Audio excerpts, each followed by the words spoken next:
Hewlett and Dunn, serving you and your family since 1961. We are Sports 56, WHBQ Memphis, and W253DF Memphis. Flynn Broadcasting Stations. It's time for Sports Time on Sports 56 and 98.5 FM. The first hour of Sports Time is brought to you by Lexus of Memphis. Here are your hosts, Brett Stats Norsworthy and Bryant Dacus. Welcome into Sports Time. Bryant Dacus, Brett Norsworthy, Johnny Hill with you on this, what's today, Thursday afternoon. This week's been a weird week, guys. Some days feels like it's kind of flown by. Other days I look up and think it's a day before, day ahead. But we're with you for the next 3 hours. Plenty to get to. A lot of NBA basketball to talk about with one series getting done last night and Dallas taking a controlling lead in the second one with a massive win over the Clippers. So plenty to get to today. But, Brett, how are you this afternoon? Well, May 2nd, Brian, I'm ready. I got it all in order. Hard to believe it's May 2nd. Hard to believe it's May 2nd, and tomorrow we will talk Kentucky Derby, and Saturday, the oldest sporting event in the United States. How about that? The Kentucky Derby. Yeah, that'll be fun. 150th. Yeah, and you're starting to see a lot of excitement building for that. It's always around that Wednesday, Thursday, Friday that you really see that excitement building for the Kentucky Derby, and it should be a lot of fun. I know Johnny Radio was talking about it earlier today, trying to get his bets in line and figure out what he was going to do for this weekend. 4-horse quad box, that's right, Yes. So yeah, a lot of excitement around it. That'll be a lot of fun. Like you said, we'll talk about it. We'll bring our win place show in fourth place to the table tomorrow. So that should be a lot of fun. We'll try to drag a fourth horse out of Bruce Marshall. He hates that because he knows a lot of that is like parlays. It's really sucker bets, but we will try the big field of 20 horses running already a scratch, but they've had a replacement horse. Ask John Harden this tomorrow. Okay. I know you haven't because you don't drink. Sure. So respect that. Nor Johnny as well. And even when I did, they were hideous. Mm-hmm. Ask John Harden if he likes mint juleps. I will. That's the drink. It sure is. That's the drink at the Kentucky Derby, and I've had battery acid that tasted better. I was about to say, it doesn't sound very good. And most of the people they're hideous. That I've talked to, nobody can say they're good. Yeah, well, I was about to say, most people that I know that have at least had it before, they're like, yeah, it's awful. I mean, I don't think, and I was like, why do you drink it? They're like, it's tradition. You watch Kentucky Derby and you have mint julep. I was like, okay, cool. All right, whatever. But you're never, ever, ever at a bar that, okay, what's everybody get here? Well, an old-fashioned, or give me a vodka tonic, give me a beer, and give me a mint julep. No. Nobody. Never. Nobody's ever gone to the bar and said, round of mint juleps for everybody, except for tomorrow, or Saturday, rather. Sure.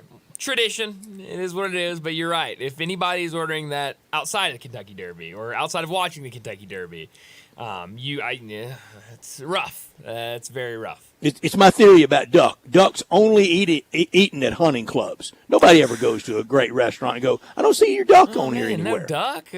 That's a good point. I've never really thought about that before, but that's I've actually been to Ducks Unlimited banquets that they didn't even serve duck. They served barbecue. How about that? Well, I mean, hard to... Because nobody wants to eat that crap. Hard to top barbecue anyway. And we'll get a recipe before this segment ends of, if you take the duck and you marinate it for 7 days in a $1,000 bottle of wine and wrap it with 12 strips of bacon around it and cook it just right, it might take the gamey taste out of it. Seems like a lot of steps just to try to get it out. It might get it out. No thank you on that. I'll stick to the barbecue and all of that fun stuff. And steak and and tried and true. I was telling Johnny earlier.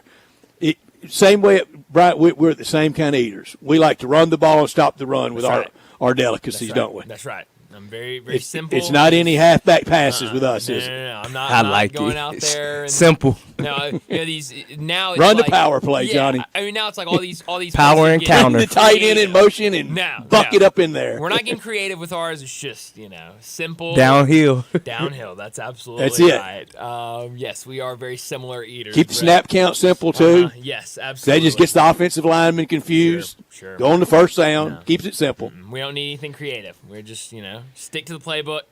And we'll be all right. And that's when you're changing out of a bunch of plays, you're asking your offensive lineman to stay in that stance forever. That is very true. And they're ready to get up. A lot of audibles. It's hard. It sure is. It absolutely is. Well, Brett, we had a couple of NBA games last night. A couple snoozers. They Two were blowouts. over before it felt like they even started. But Celtics I never fans, saw the end of either. No, I mean I don't blame you because I think you knew pretty much at halftime what both those games were going to be. In fact, on my NBA bracket, I moved the Celtics into the next bracket at halftime, up 22. Wow, bold. But I think you felt pretty good at halftime that nothing was going to happen. Probably could have even moved it before the game started and said at some point probably Celtics are gonna win this series. It just never felt like it was much of a battle. And we talked about it yesterday, and they're so good, and so much respect we have for, as Brent Musburger used to say, the boys in Vegas, when you really couldn't talk about wagering on there. But yesterday, both of those were just begging you to take both favorites. Sure, yeah. And the enormity of the line, the other one, road favorite. That's right. And so, I was surprised to certainly see. We talked a lot yesterday about the Dallas spread, and kind of shocked both of us that 3.5 points on the road, and obviously Vegas knew what they were talking about because Dallas went out there and made it look extremely easy over the Clippers. But yeah, I mean, who would have thought that the Celtics would have won that game like that in that fashion? And then the same with Dallas later in the night. Two really impressive performances, and now for the Mavericks, got a great opportunity to go back and finish out this series at home. Close things out. Yeah, they sure do, and that will start the questions in the offseason again for the Clippers, a franchise that you have to give them credit, especially the last. Well, I used that stat the other day since the 2011-2012 season, the 6-17 basketball that they played. I used it yesterday in Big Number of the Day. They've gone for it. Yeah, I mean they've really put the work in, and it to no avail. They've got no more than all those years they weren't going for it. Yeah, when they had the worst ownership maybe in the history of team sport under Donald Sterling. Well, that was the really good number you brought yesterday of just kind of like how competitive this team has been, how good they've been, and that winning percentage, and it just seems like you look at that and think, oh, that's domination. I mean, that is a really successful team. But then you look postseason, and they just have not had much success when the lights get bright in playoff time. And tonight we got more NBA, and then we're going to get into tomorrow. We got to make a next round pick, at least one. Yeah, we sure do, because we've got at least one series. Maybe a few hockey picks in there tomorrow too. We gotta check in on the hockey. I'm pretty sure we gotta. Maybe a couple of series getting ready to start this weekend for the next Did you round. watch the closing after they pulled the goalie minutes last night in the Stars game? Nope, I was watching baseball. I missed it. I turned it on at about the time they pulled the goal. Who were they playing? Who the Stars beat? It was the Stars versus the Golden Knights. Golden Knights. That's That's it. Defending champs, aren't they? Yes, they are. That's right. They pulled the goalie, I'm going to say, with about 2 minutes to play. The action was something. Oh, yeah. Oh, absolutely. I mean, especially action gets crazy when you pull a goalie in regular season games. I mean, postseason just makes it even more insane. And 2 times on kind of caroms, one from the goalie for the Stars and just another one kind of off a skate. It was about to go in on the other end for a goal, and Las Vegas got down there just in time to sweep it away before it crossed through. Crazy. Well, I mean, I probably used horrible terminology okay. there because I don't know the sport. You got the message across. If you did, I'm sure we'll get some. That was my 2 minutes of hockey last night. Well, and I'm sure we'll get some sort of hockey fan. It's not called that. That's not how you That's not what happened. Is that the crease? The crease. There you go. Bingo. How about that?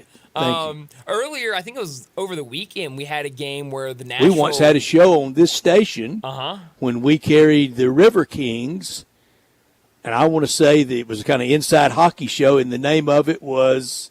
Would it be inside the crease or outside the crease? What would be more? It'd be inside the crease. I used to love the River Kings, man. You know, I'm from Mississippi. I love the River Kings. That's right. River Kings. I'm talking the Memphis River Kings at the Coliseum, though, Johnny. Not I was thinking about the Mississippi River Kings. You're thinking about the Church Road River Kings. That's right. But no, there was a speaking of pulling the goalie, the Nashville Predators, I think it was over the weekend, had an opportunity to get a big win and had an empty netter. The opposing team pulled their goalie, had an empty netter, tried to flip it up in there, missed it. The other team came back and won. I mean, crazy ending to that one. Oh, no. So it gets interesting when a team pulls their goalie. In American Airlines Center in Dallas, I mean, it was. Oh yeah. It was going crazy down the stretch of that game. You know, great fans. They've won it once since they've been in Dallas. Won Stanley Cup. I think so. Maybe. I don't know. Got it pretty early. Yeah. After they moved south from Minneapolis. Yeah. They were the Minnesota North Stars. Mm-hmm. Yeah.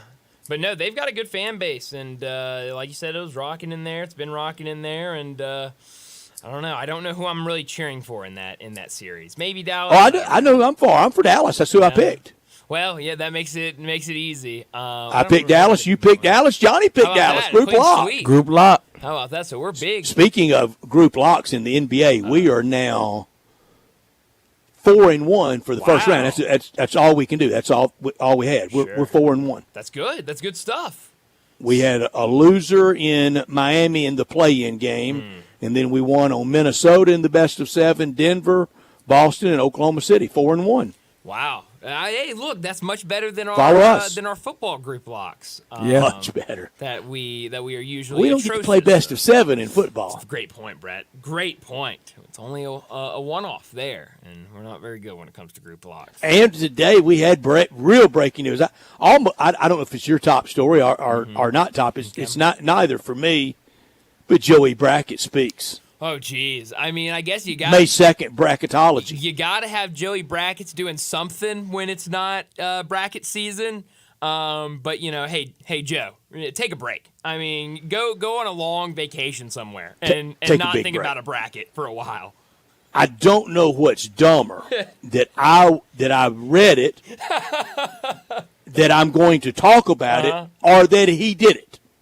I'm sorry that I'm joining in the dumb parade. That's a toss up. I mean, I don't know which one's worse. And the Memphis Tigers at 8. He loves some Penny Hardaway, doesn't he? He sure does. He had them at 11 in his first way too early bracket. Arrow up. So only today. Going up. How about that? It's only up from here, Brett. Well, tell me in what world in any bracketology, and remember, this bracketology is out. We're not even 1 month removed from UConn cutting down the nets. It has not even been a month yet. Right. Did you realize that? I did not. It feels like and how this time flies by. It sure does fly. That is hard to believe, but we are still under a month since UConn crowned national champions, and he's got his bracket out. Look, it's for show business. Sure. I understand, and again, I'm talking about it. But in what world, in roster composition, would Memphis be an 8 seed and Arkansas be a 10 seed? Wow, he has Arkansas as a 10 seed. Interesting. I mean, numbers game, Brett. You know, Arkansas has like 5 players on their roster right now. I mean, playing a numbers game at that point. Tigers they have like 7 guys. And so 7 outweighs 5, Brett. I hate to tell you, but that's how math works, I guess, for Joey B. And a 1 bid AAC. Well, that I think is more realistic than Arkansas being a 10. Much more realistic than Arkansas being a 10. And that's what the Tigers could face next March at Dickies Arena. Yep. Even if non-conference goes swimmingly. If conference goes much better than it did this year, they will probably still have to win that tournament to get a bid. Yeah, it seems like it. And I mean, I think the hope is, you know, if you have really good non-conference and you really take care of of conference play, but I still don't think you want to give any chance of, if this conference is as bad as it looks like it's shaping up to be, and then you go out there in the conference tournament, you've played well in conference, and you go out and lose, you don't want to leave that kind of in the air on, should we put this Memphis team in there or not? You need to go out and win it and just make it very easy for the committee. They have to be in there. They're the automatic qualifier for it. And we think the portal has closed, but our friend Kevin Sweeney had a great tweet just a little bit ago. His tweet says this. And he was responding to John Fanta talking about players who have already transferred to other schools are still getting phone calls from schools that are pursuing the player and trying to offer even more money. And Kevin responded, this was somewhat predictable, given that players can decommit after the portal deadline as long as they haven't enrolled in classes somewhere else and still be eligible immediately. So it's not closed. Yeah. Well, yeah, and that's the thing is because I know it's still, the transfer portal is just so new, and I know there's been a lot of confusion in the past of like, has this guy signed yet? And signed is not the right word because they're just enrolling in classes because they're already collegiate students. And so, yeah, that's the thing is these guys are not announcing and then immediately signing their NLI and bound to that team that they committed to. Up until they enroll for class, I mean, they are definitely out there for the taking, and so you'll definitely see that. I think we're probably past the point where a couple more trickle in. I know we saw like one or two this morning that trickled in because of athletic departments and compliance offices. It takes a little time, but now we'll start seeing a lot of guys opting out of the NBA draft, and those names will start popping up, and it'll kind of be a reminder of that. Oh, that guy was in the draft but had put his name in the portal a long time ago. So it's definitely going to be interesting with this kind of new world of college basketball. But we got a really busy show today, so let me set up today's show before we get to top and not top story of the day. 3:30, Steve Macy, the Senior Director for Team Business and Event Operations for the Memphis Showboats. He'll join us in our next segment to talk about the Showboats as they're back at home this weekend. Home game last week, home game this week. So it'll be nice to get out there. Weather looks good for Saturday morning, an early game, 11 a.m. game for them against the D.C. Defenders. So we'll talk a lot about the Showboats, what happened last week, and what to expect this weekend for them. 3:45, we'll talk some NBA playoffs. We had two games last night, two blowouts, and the Celtics advancing to the next round. Tonight, a pair of games, Bucks at Pacers, an early tip-off for them, 5:30 tip time on TNT, and then the late-night game, 8 o'clock, Knicks and 76ers, trying to get that first one early so you can try to make it not as late for that last one, being in Philadelphia. 8 o'clock tip time, that's 9 o'clock in Philly, so it's going to be really late for those East Coast fans. So we'll talk a lot of NBA at 3:45. 4 o'clock, we'll stick with that same topic as Keith Smith from Spot Track and the Front Office Show. He'll join us to talk the NBA. 4:30, we'll get to some baseball talk. There's a lot of action today, as not a ton of teams going, but a lot of those teams getting early starts in. 4:45, we get to big number of the day. 5 o'clock, Greg Gaston will join us to talk Tigers, and plenty to talk about when it comes to the Memphis Tigers. Football, basketball, a lot going on. 5:30, we'll get to what's trending, and at 5:45, we'll wrap up today's show like we always do with Taco Bell Crunch Time. Let me remind you, we're in our Family Leisure Studios where family and fun come together. Factory direct pricing is going on right now for swimming pools, spas, and patio furniture. It's patio season. Come by Family Leisure and check out the new 2024 patio furniture sets. Pool season will be here before we know it, so buy now to get in line for your pool installation and get pre-season pricing. Save $1,000 to $5,000 on all spas and swim spas. Also, special pricing on all in-stock saunas, theater seating, pool tables, and outdoor kitchens, but only at Family Leisure, 2120 Whitten Road, just north of I-40. We are Sports Time with Bryant and Brett, and we're with you until 6 o'clock, produced by Johnny Hill. And our text and call line is 901-360-8255. That is the Sissy's Log Cabin text and call line, and all our guests will appear on the very same number at 901-360-8255 at our Sissy's Log Cabin guest line this hour of our show. Brought to you by Lexus of Memphis at 2600 Ridgeway and online at lexusofmemphis.com. Great offers on all 2024 models and always special leasing options. I don't know how many times I've given out the phone number to this radio station, and I almost forgot it then when I said 901-360-8255.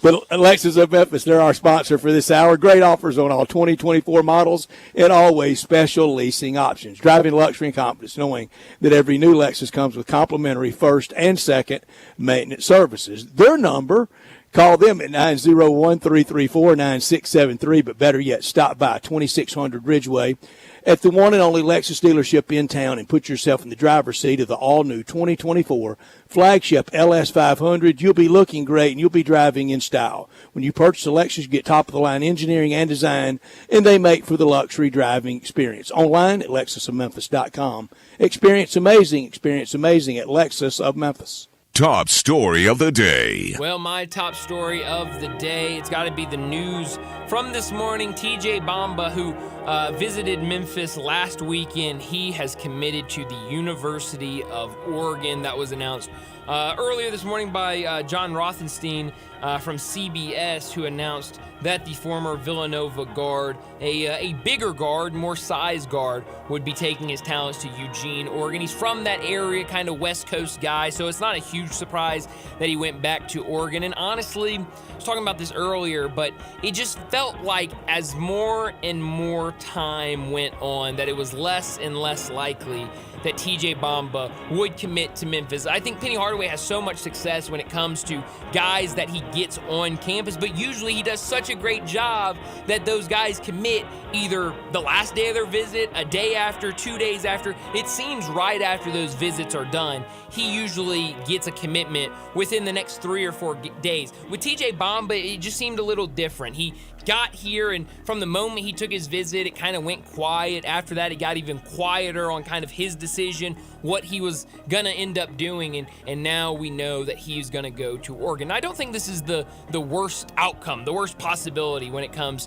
to this Tigers roster, because I do think, we talked about it yesterday, Brett, with David Jones not entering the transfer portal, entering his name into the transfer portal, I think that gives Memphis a lot of hope of his return. Obviously, if he goes and works out for teams, if he goes to the combine and gets good responses back from NBA people saying, look, we want you, we'll take you in the second round. We think you can be a part of our franchise. Then I definitely want him to go and take advantage of that if that's what he thinks is the best for him. But on the other side, this kind of means it's either pro route or back to Memphis, and I like the chances of him returning for one last season. He's been very interactive with Memphis fans and stuff, so I think that's also a good sign. And then when you add him into the fold, there's a lot of guards on this roster and a lot of guards that are coming in and wanting to be an impact player, coming from places where they were a go-to guy. I know TJ Bamba was not number 1 or number 2 on his team, but he wants to go somewhere where he can make an impact. With what Memphis has already brought in, I think it's taken away some of those minutes. I think Penny Hardaway now, if he's going to go out and get guards, needs to get guys that he can tell them coming in, hey, you're going to be a guy that we bring off the bench, and we're going to have to rely on you to give us 14, 15 minutes a game and give us good minutes off the bench. I don't think TJ Bamba was that guy. I think he wants to be somewhere where he can be a starter. So I really like the way this roster is being constructed right now. I think they need to turn their eyes to now the front court and get some big man in here. But I don't think losing out on TJ Bamba is a huge loss for the Tigers. I like that David Jones, it does not feel like Memphis is just a stop on his basketball journey. No, it really doesn't. It didn't feel like it with Kendrick. It has with others. I don't have to name them. I think most people can identify. And that's not just transfer. Sometimes that's coming out of high school. Yeah. It doesn't feel like that with David Jones. It does feel like he wants to ingratiate and endear himself into Tiger fans' hearts. And that's good, because we're now in an era where I said the other day, now all we really do know is their number. We don't get to know them anymore, and that's unfortunate for them. My top story, Boston, as expected, moved on. They moved on easily, and Dallas wins on the road easily over the Clippers. The Clippers have tried everything. They've tried bringing in big stars, different coaches, different uniforms, now trying to build a new building. They've tried just about everything. New owner, great owner. Can you think of a sport, of the sports out there, professional sports, the big three that we mostly cover? Sure. that there's a wider gap between one of the teams that won last night, Boston, the pristine image that they have, and the image of the Clippers. Nah. Can you think of a wider gap out there in sports? No. It's really not one. I mean, it is that big a divide between the Boston Celtics and something called the Clippers. Not top story of the day. What a name for a basketball team, the Clippers. Love that. My not top story of the day, it's got to be the NBA playoffs. 2 games last night, and both of them were just blowouts. None were even in question on who would win that one. Celtics early take complete advantage of the Heat. 41 points in the first quarter for Boston, and from there was really no looking back. It was so big that, the starters didn't even play in the fourth quarter. They were being taken out midway through the third quarter and saying, hey, enjoy the rest of this game from the bench, because we're just watching this one play out. Second game was not much different, 123-93. The Mavs get the win over the Clippers. I was really impressed by the Mavericks and what they did, shooting over 50% from the field. Obviously, Luka Doncic with 35 points looked really, really good, but they got some really good minutes from a lot of different guys. Derek Jones Jr. with 12 points. Maxi Kleber off the bench with 15. Derek Lively, the rookie, with 12 points and 7 rebounds off the bench. They got some really good minutes from guys we always kind of talk about. They need these role players to step up if it's going to be that go-for-it year for the Mavs. We saw them do it last night. Now they'll return home for Game 6, and we'll see if they can wrap it up there. And if these role players play like they did last night, I think we'll be talking about the Mavericks in the next round. Right, before I give my not top story, I want you to please accept my apology before I ever offer in my not top story. The golf picks have turned us into caged animals they have already this year, and we had a very ugly scene today with golf picks. We'll get to it later. It's unfortunate. But please forgive me before I get started. But my not top story of the day, Ezekiel Elliott says unfinished business with the Cowboys. Unfinished? When did it start? He's played in a grand total of 6 playoff games with the Cowboys. They are 2-4 in those games. He's got a grand total of 2 touchdowns rushing, 0 receiving. Unfinished. We ain't got to the starter gate yet. 2 100-yard rushing games. But in those games, he's got a solo tackle. He's got 1 less tackle than he has rushing touchdowns in playoff games for the Cowboys. It's not about the Super Bowl for the Cowboys. They haven't played in an NFC championship game since the 95 season, January of 96. Instead of unfinished business, it should be starting business. Open for business. Open for business. Open for business, Brett. Here comes the business. Maybe for sale. Put the open sign out, Johnny. Good Lord. Yes, hey, man.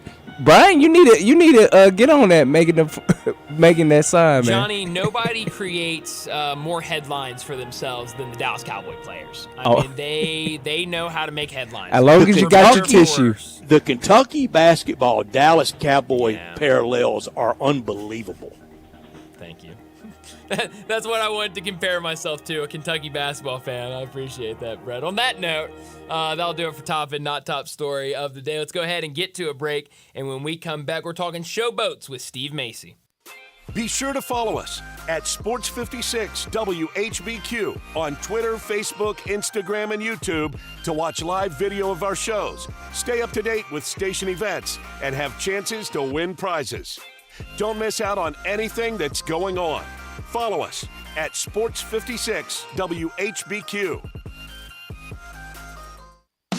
Brian Elder's Roofing Solutions. It's silly season in the life of your roof. I'm Brian Elder, 867-0303. The weather can be unpredictable, and I'm ready to get more life out of your roof with our award-winning Owens Corning repair team. We're the repair guys the other repair guys call when they can't find the problem. Leaks become black mold when ignored. That's why when you call me, I start my inspection in the attic. Is it time for a beautiful new roof? 867-0303. I'll measure your roof from outer space and get you an estimate right over the phone. The best warranty in the business, including a warranty against ice dams. The only roofer in Memphis to offer a warranty against water intrusion due to snow buildup. Ask about military and first responder discounts. 901-867-0303 or BrianElderRoofing.com.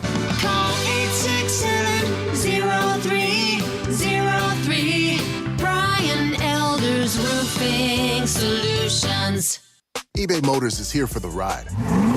120,000 miles of night drives, daily commutes, and who knows how many. Are we there yet? Through countless fixes, elbow grease, and a new radiator, you kept your ride alive. With eBay Motors, you have over 122 million parts to keep it running. And with eBay Guaranteed Fit, they'll be the perfect fit every time. Plus, at these prices, well, we're burning rubber, not cash. Keep your ride or die alive at ebaymotors.com.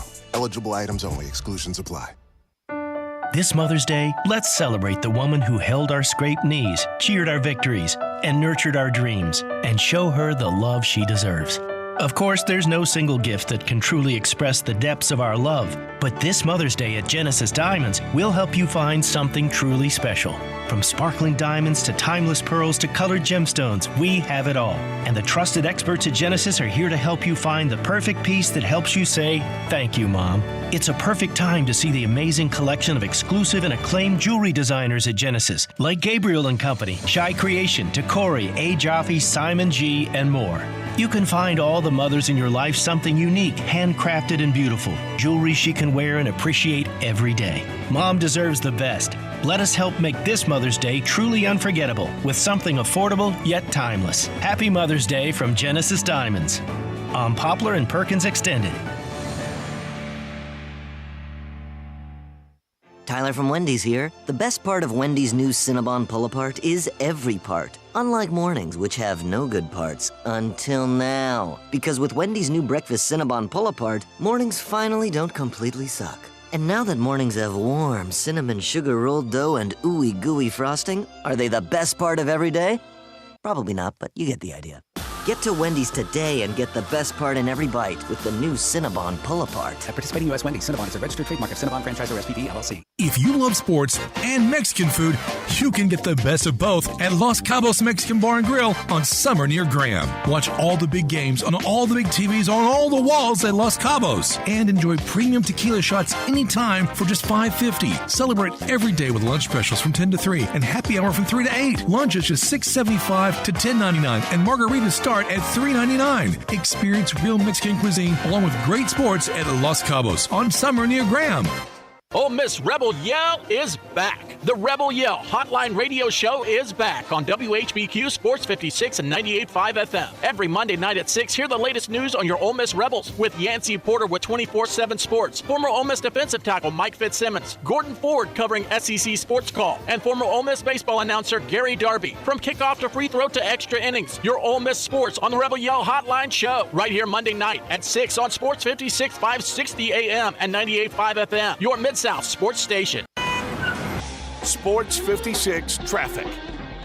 Good afternoon. They were still in the clearing stages of a crash. Had been out here for a while on 240 eastbound near Mount Moriah. From the looks of it, it should be completely out of here in just a few more minutes as traffic already starts to pick up in this construction zone over here on 55 northbound up by Crump. At times it can run slow in that construction zone, both north and southbound. 240 east is already starting to load up over here with some volume as you try to get past Poplar. Hey, 24/7 reliable crane and rigging services right here in the Memphis area. Tomahawk Crane and Rigging. I'm Commander Chuck with your on-time traffic. Now back to Sports Time on Sports 56 and 98.5 FM. This hour is brought to you by Lexus of Memphis. Here are your hosts, Brett Stats Norsworthy and Bryant Dacus.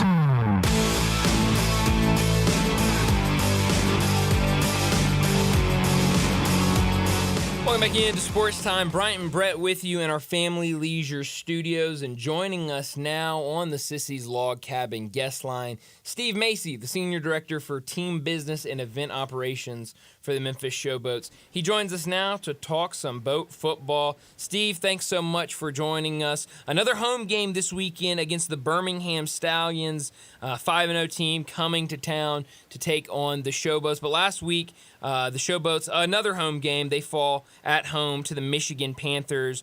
Troy Williams, the starting quarterback for them, instead of Case Cookis. What did you think of him in his first start for the Showboats last weekend? Hey guys, great talking to you. Yeah, it's another home game week, which I'm excited about, and a great opportunity to take down the top team in the league right now. But yeah, I think Troy looked really good. I mean, he's a guy that took his team to the championship game last year, but hadn't played it down since then. And I think it took him a little bit of time to get rolling. And once he did, I think he did a really good job. And I'm excited to see, what kind of quarterback play we get again this week, and hoping to see the offense clicking like we know that it can. Steve, I thought he did a good job, like you said, if he got settled in. Then he moved the team, and it's the last 2 weeks you've played against the best in the league. And sports often gets down to this, Steve. You need a win. You need any old kind of win. You need some good luck. You need some good bounces. You need to be on the right side of the injury bug. A lot of times sports gets down to it, and 1 up, 4 down for the Showboats. That's where you are this Saturday morning at 11 o'clock. You need a win. Mm-hmm. Yeah, you do, and I think that sports especially is about confidence. And, you look back to the last 48 seconds of the second week, a game in which you dominated 59 of the 60 minutes, and you wonder if that didn't happen, what we would be talking about for this team. And so, because this is a team that everybody looked at, and we all did internally and externally, and said the Showboats are a really, really good football team. They've got players that can really play at a lot of positions. And I think it's just a confidence thing right now. And you have a couple, like you said, a couple breaks go your way, a couple things that happen, and you start getting that mojo back, and this team can go on a deep run. It just hasn't happened here the last couple of weeks, and I think you're right. I think you need a break, or you need something to happen, maybe a couple good offensive series and a defensive stop, and start believing again. And I think this team can get rolling just like we thought it could all along. And that good side, you get rolling. The bad side, it kind of gets to be a self-fulfilling prophecy, really vicious on you. Now Birmingham comes in here, and you could say that Skip Holtz is probably the top of the heap coaching-wise in a league that's got good coaches in it. Well, I think if you're looking at just from the standpoint of what have they done on the field, well, yeah. I mean, he's got back-to-back championships, and they've beaten everybody so far this year on their schedule. And I think, when you're talking about confidence, he obviously has it, and his team has it. He started 2 different quarterbacks, and it almost seems like they're just as good with either one of them. And I think, we need to kind of knock them off that confidence pedestal and do some things that, shake their confidence a little bit and let our guys, feel the home crowd excitement and energy. And, whatever you want to say about, what St. Louis and their 30 or 40,000 and whatever, our fans are loud. They're into it. They have more fun than anybody in this entire league. And if you come to a game and you don't have fun, you're not trying. I promise, because it is a great time, and our players feed off of it. And I think they can get a little momentum going and get the crowd into it and build off of that. I think this team can beat anybody any day. Yeah, no, absolutely, and kind of off that, I mean, we talked about it last week. It seems like this team, for the most part this season, has had really good starts to games. I think back to that game against St. Louis a couple weeks ago where they started off really strong, and it was a very competitive game, and then kind of later in the second half, they kind of let some things get away from them, and St. Louis scores a couple times to make that score look a lot wider than I think that game actually was. You have this Birmingham team that certainly is playing with a lot of confidence. They're coming into town. How important is it Saturday for the Showboats to come out with a ton of confidence, get out to a fast start, to get those fans engaged, and to kind of put a little bit of pressure against this Birmingham team? I mean, I think that certainly could be a recipe for success. And ultimately, I think they've got to compete. Right? I think you got to compete for all 60 minutes and be in a position where you feel like that all three facets of the game are clicking. Offense, defense, and special teams, that everybody's just doing their job and not trying to overcomplicate what it is, because a small mistake can be a big thing against a team like Birmingham, and vice versa. I'd like to see Birmingham make a couple mistakes that cost them, and we take advantage of those mistakes. I think a couple times this year where we've had a good break and really haven't been able to do much with it, and those are the times that you can really change how the game is going to go. Like stats, you said it. Footballs in sports are small things that happen, and they add up over time, and before you know it, it's impacted the result of the game. And I think we're in a position right now where we need to have some of those things go well together and pack them together. Offense helping the defense and vice versa. Yeah. Steve, another Saturday morning 11 o'clock game. You don't set those. Those are dictated by corporate, by the league office. And along those lines, and we've talked about it this week, Steve, the TV numbers are really good league-wide. The viewing numbers in the Memphis market watching the UFL games are really good. Everybody understands that you need more fans there, while ticket sales are not primary, especially kind of with the stadium getting ready to start a big construction phase. I know you want more, and came out of the gate with such a big crowd on opening day last year that it has kind of digressed since that high water mark of opening day last year. The league office or anybody associated with Daryl Johnson, anybody like that, nobody has placed ultimatum on you for the rest of the year on ticket sales, have they? No, I think we are in a building pattern, right? This is the whole part of this that makes the most sense is that we're building it for sustainability. It's not build it so that we can make it this week. It's not build it so that we can make it another season. It's to build it for long term. And so, yes, we have some short-term goals and some long-term goals. So we're trying to build our community together with Memphis. So the Showboats to Memphis and Memphis to the Showboats. And part of it is, and I know we've talked about this, but I think it bears repeating, is that the Showboats are not going anywhere. I know we've been burned a bunch with professional football in this market, but that doesn't mean that just because it's happened before, it's going to happen again. The league is committed to the Showboats and to Memphis. Fox, which owns half of the league, is massively committed to the Showboats and Memphis. It's very important to them that this is successful. And so, yes, I always want more fans. I always want more wins. I always want more, media coverage, all of those things that we're striving. We do too for you, Steve. Yep. Yeah, I mean, we all want that. But at the same time, we've got to continue to build the trust in the community. This is on us, the Showboats and the league, to build trust in the city of Memphis that we're here and we're here to stay. And that's why we do things like, go to the FedEx house like we did last week when we were here, and we're having a free kids clinic on Friday afternoon from 4 to 6 with our coaches and players at MSEC. We're doing that because we want the community to know that we're committed to Memphis. Yes, we're not here full time, but that's because we're trying to build this in a way that is sustainable so that financially the league can survive and make it, and then ultimately, walk, crawl, run, and before you know it, you're thriving, and that's what we're working towards, not just trying to be a flash in the pan like all of the other leagues that have come before us. It almost parallels what we're literally seeing under construction at Simmons Bank Liberty Stadium. And if the Showboats, and I think they will, make it through the construction phase, come out the other end, still be viable in the community and catch a spark, I think we'll be fine. No, I think so. I mean, when you look at the geography and the people of this region, we kind of like football a little bit, right? I mean, football is a little bit important to us. And so I think that spring football has a ton of opportunity to be very, very successful in this market, and I think it will be. The new stadium project is just another feather in our cap and another thing to make this the franchise that everybody's going to look at long term and say, that's the one, right? That is the franchise that is the bell tower for this league. They've got great fan support. They've got a phenomenal facility. Their players are engaged in the community. The community loves them. This is going to be the best franchise in this league, and there's no doubt about it. And the stadium's going to be a big part of that. Yeah.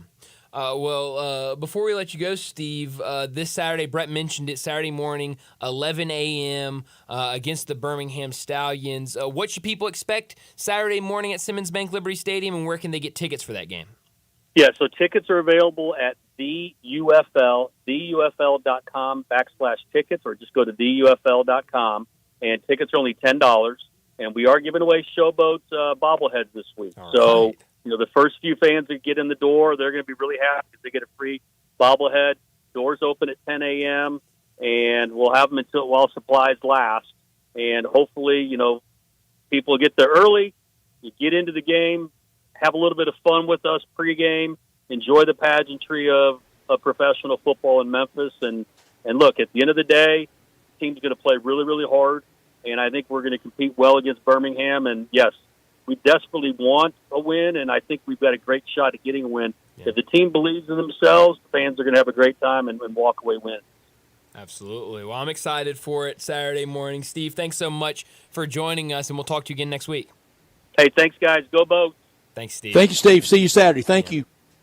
Steve Macy, the Senior Director for Team Business and Event Operations for the Memphis Showboats, joining us ahead of that big game Saturday morning, 11 a.m. Against the Birmingham Stallions. Should be a lot of fun. Make sure you get out there and get out there early as they're giving away free bobbleheads for the first handful of fans that get there. But let's go ahead and get to a break, and when we come back, we'll talk about everything that happened last night in those two NBA playoff games and preview the two games tonight. We're doing that next on Sports Time. We are real sports talk. Sports 56 WHBQ. Available on your radio dial at 560 AM and 98.5 FM, as well as around the world online at sports56whbq.com. Take us with you everywhere by downloading the Sports 56 app. And at home, just say, Alexa, play Sports 56. Wherever you are, stay tuned in to Real Sports Talk. Sports 56 and 98.5 FM.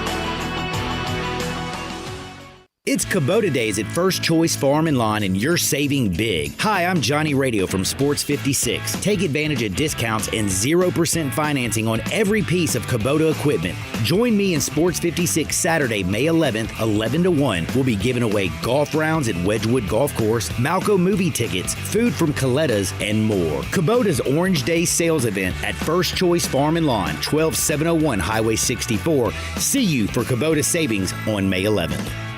This is hard to believe, but the Hyundai Santa Fe is actually better? I know, that's crazy, isn't it? The 2024 Santa Fe is new, top to bottom, and even better than before. It's almost as big as the Palisade, so roomy, and now it's got a standard third row. Everybody's clamoring for that. And it's the best SUV when it comes to the ride than ever before. You know how with SUVs you love it because you're sitting high, but you don't get that luxury kind of ride like a sedan? You do with the 2024 Santa Fe. It's the best riding SUV ever, and it's quiet. It's the ultimate family car. All you've got to do to be sold is to test drive it. The people at Homer Skelton Hyundai are saying, come try it. You'll love it. Homer Skelton Hyundai, right at the corner of Highway 78 and Craft Road. First exit in Mississippi. Go see the ultimate SUV, the 2024 Santa Fe. There's nothing quite like a rivalry, and the rivalry between Memphis and Birmingham stretches from college football and basketball to the old USFL. Be on hand Saturday, May 4th, as your Memphis Showboats host the Birmingham Stallions on Rivalry Saturday. We'll be giving away Memphis Showboats bobbleheads, so get in the stadium early to cheer on your favorite Showboats players. Tickets start at just $10, and they're available at theufl.com. That's theufl.com. Memphis versus Birmingham, Saturday, May 4th at 11 a.m. Go Boats! As the seasons change, so does the need for reliable home comfort. It's time to turn to the experts with Choates, where your family's comfort is our top priority. Right now, Choates is making it easier than ever to upgrade your home's climate control with our exceptional Carrier systems. There's never been a better time to enhance your comfort. Select from incredibly low monthly payments, 36 months no interest financing, or choose our $1,650 Cool Cash rebate instead and lower the upfront cost on select Carrier Water Systems. It's not just savings, it's cool cash in your pocket. Low monthly payments, no interest financing, or cool cash rebates? Whatever you choose, you're choosing quality, reliability, and the trusted service of Choates. Call us today at 347-8086 or visit ChoatesHVAC.com to learn more about these incredible savings. But hurry, these deals are as fleeting as a cool breeze on a hot day. Choates, let our family serve your family. Regions Bank presents Live at the Garden at Radians Amphitheater June 6th with Dierks Bentley.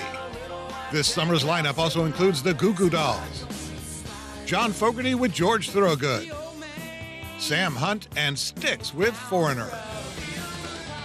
All season and individual tickets on sale now. Live at the Garden is also presented by South State Duncan Williams, Duncan Williams Asset Management, AutoZone, True Green, The Lilly Company, Gossip Motors, Pro Show, and Mahaffey Events. For more information, go to radianzamp.com.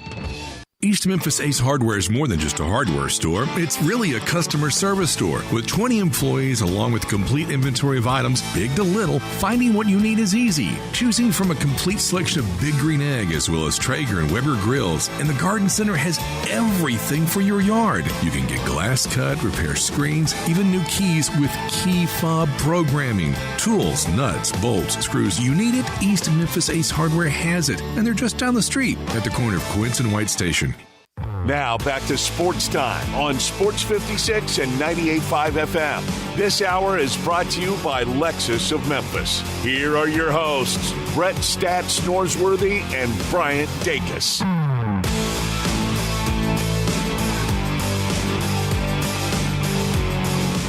Welcome back into Sports Time. We got to talk the NBA playoffs. We had 2 games last night, 2 more games tonight. And Brett, I'm curious, which performance were you the most impressed with? I think I know your answer, but more impressed with how the Celtics dominated the Heat or the Mavericks win on the road against the Clippers. It's Mavericks because I had Clippers winning that series, and they got up 2-0, and now they're on the verge of being out yet again. So it was that, and it was Luka Doncic, and really just how easy they did it. It was surgical every way they did it. Now, Boston, after dropping that game at home, we got on, well, they get one more alert. Nobody was ever on Miami winning an alert, but did this wake Boston up? Did this scare them? And it may have worked to their benefit to drop that one game. Yeah, it might have. It certainly seems they're locked in. I know kind of the question for everybody going into last night was, what does this team look like without Kristaps Porzingis? And they look good, and I think a big part of how the Celtics have been winning this, and I think could be a key if he can continue, maybe not playing at this pace, at this rate, but certainly something similar has been what Derek White has done. Derek White has been a good player throughout the season. He averaged about 15 points a game in the regular season, but what he's doing this postseason, I know, very small sample size, only 5 games, but averaging over 22 points a game, shooting like 46, 47% from 3. Now, I don't think all of that's going to hold throughout the playoffs, but if he can, continue to play with this spark and kind of give him that spark outside of Tatum and Brown, Horford, some of those guys that they really rely on, I think that will be massive for this Celtics team. The Heat were absent a lot with the injuries they had, but the Heat culture, the Heat way that we like so much, Boston really made it look easy. I want good games. I want some classics, and I hope we get those tonight in Philadelphia, having to buy up tickets because that means you can't sell them. That's right, yes. And, that series is getting interesting with, obviously, the on-court games have been really fun, but the off-court kind of, everything going on with the fan bases and going after Joel Embiid. And, Charles Oakley, he came at him. So, it's been a lot this series, and so you're right. Oak Tree's back. I guess so. So we missed you. How about that? But sure did. No, I'm excited for that one. Going to be a late one. Make sure you go get your coffee now, Philadelphia 76er fans, because you're going to need it for that last one. They ain't getting coffee. No. They might be ordering those mid-juleps. Yeah, I was about to say, they've been drinking something. It's just not coffee today. Ooh, that crowd will be right at tip time on it, because that'll be a little after 9 for them. Sure will be, yeah. 9 somewhere. It's a late night. Or an early night. Bucks and Pacers in Indianapolis, with the Pacers with a chance to close out the Bucks. The Bucks have really been hampered by injury. And a 6.5-point favorite right now. It's still unclear. I know Woj tweeted out earlier this morning that there was some hope within the Bucks organization that Dame and Giannis would be able to go tonight. We haven't seen anything yet on if either of those guys would play. And certainly if one or both those guys are able to play, that changes it a lot. But without those two guys, it's going to be tough for the Bucks tonight. Bryant, don't ask me how I did it, but I got to basketball ref last night and got deep down. And I've told people, way long time ago as a child, the Knicks were my team. It was more reaction to all my Celtic friends as anything else. But I did like Bill Bradley and Willis Reed and those players. The 73 Knicks, and we were talking about that's the last time they won it. Yeah. 51 years ago. Crazy. On that team, 8 Hall of Famers. Holy cow. Dick Barnett, Senator Bill Bradley, Dave DeBusschere, Walt Frazier, Phil Jackson. He got in the Hall of Fame from coaching. Jerry Lucas, Earl the Paul Monroe, and Willis Reed. That's incredible.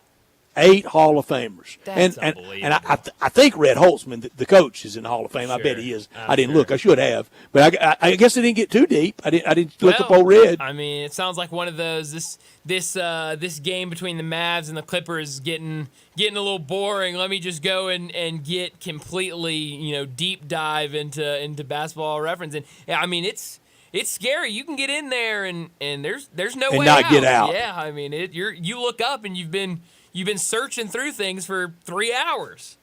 And I like those teams. Yeah. Oh, yeah, absolutely. And so, I mean, but there's going to be a lot of excitement if the Knicks can find a way to wrap this up and win this series in advance. I mean, it just gets even more interesting. I wanted to build the New York Knicks in Boston. Yeah, I would love that. Just think about New York City if the Knicks and the Boston Celtics are playing. Oh, but a Pacers-Knicks thing would be good. I wouldn't mind that. They got a lot of old hate. Sure. So I like it, and I wouldn't mind seeing the Pacers advance. And obviously, I think that Knicks fan base in New York City is always fun to watch. So 2 really interesting games tonight and 2 closeout opportunities for the Pacers and the Knicks. Well, let's go ahead and get to a break. Wrap up this hour. When we come back, we're talking more NBA with Keith Smith.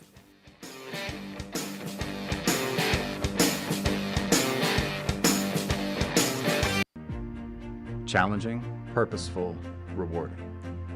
I was the only female in my class, so I call them my brothers to this day because they supported me, they helped me. Like, I couldn't do pull-ups. I went to the gym, we worked out together, so it was fun.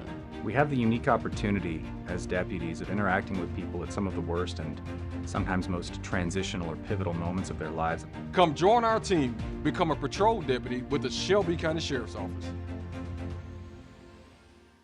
Are you aware? It's patio season. Family Leisure sure is. That's why they have factory direct pricing on swimming pools, spas, and even, yes, patio furniture. Yes, sir, it's indeed patio season. So come by Family Leisure and check out all the brand new 2024 patio furniture sets. And with patio season here, you know that pool season will be here before you even know it. So buy now to get in line for your pool installation and get pre-season pricing. Plus, you could save $1,000, $2,000, $3,000, even up to $5,000 on all spas and swim spas. Family Leisure has got special pricing on all in-stock saunas, theater seating, pool tables, and even outdoor kitchens. I love it when it's patio season because of all the fantastic deals that Family Leisure makes available just for you. Family Leisure, Whitten Road at I-40, where family and fun come together. I'm Gary York. I'm the service director at Lexus of Memphis. Our service department wants to be more than just a place where you get your oil changed. We do glass repair, windshield replacement, recalibration of your camera and sonar systems, even wheel repair, tire replacement, all the things you would expect from a luxury automotive dealer. Please check out our website. You can schedule your appointment, check out our specials, hours of operation, or if you'd like to do it in person, please reach out to one of our associates at 901-271-5199. Getting quality employees to fill positions in your company is essential, but finding those people can be a major hassle unless you use ZipRecruiter. ZipRecruiter makes finding quality people a breeze. ZipRecruiter's advanced technology identifies candidates with the right skills, sends you great matches, then you can easily invite them to apply. 4 out of 5 employers who post on ZipRecruiter get a quality candidate within the first day. See for yourself. Go to ZipRecruiter.com/free to try ZipRecruiter for free. That's ZipRecruiter.com/free. Brian Elder's Roofing Solutions. It's silly season in the life of your roof. I'm Brian Elder, 867-0303. The weather can be unpredictable, and I'm ready to get more life out of your roof with our award-winning Owens Corning Repair Team. We're the repair guys the other repair guys call when they can't find the problem. Leaks become black mold when ignored. That's why when you call me, I start my inspection in the attic. Is it time for a beautiful new roof? 867-0303. I'll measure your roof from outer space and get you an estimate right over the phone. The best warranty in the business, including a warranty against ice dams. The only roofer in Memphis to offer a warranty against water intrusion due to snow buildup. Ask about military and first responder discounts. 901-867-0303 or BrianElderRoofing.com. Call 867-0303. Brian Elder's Roofing Solutions.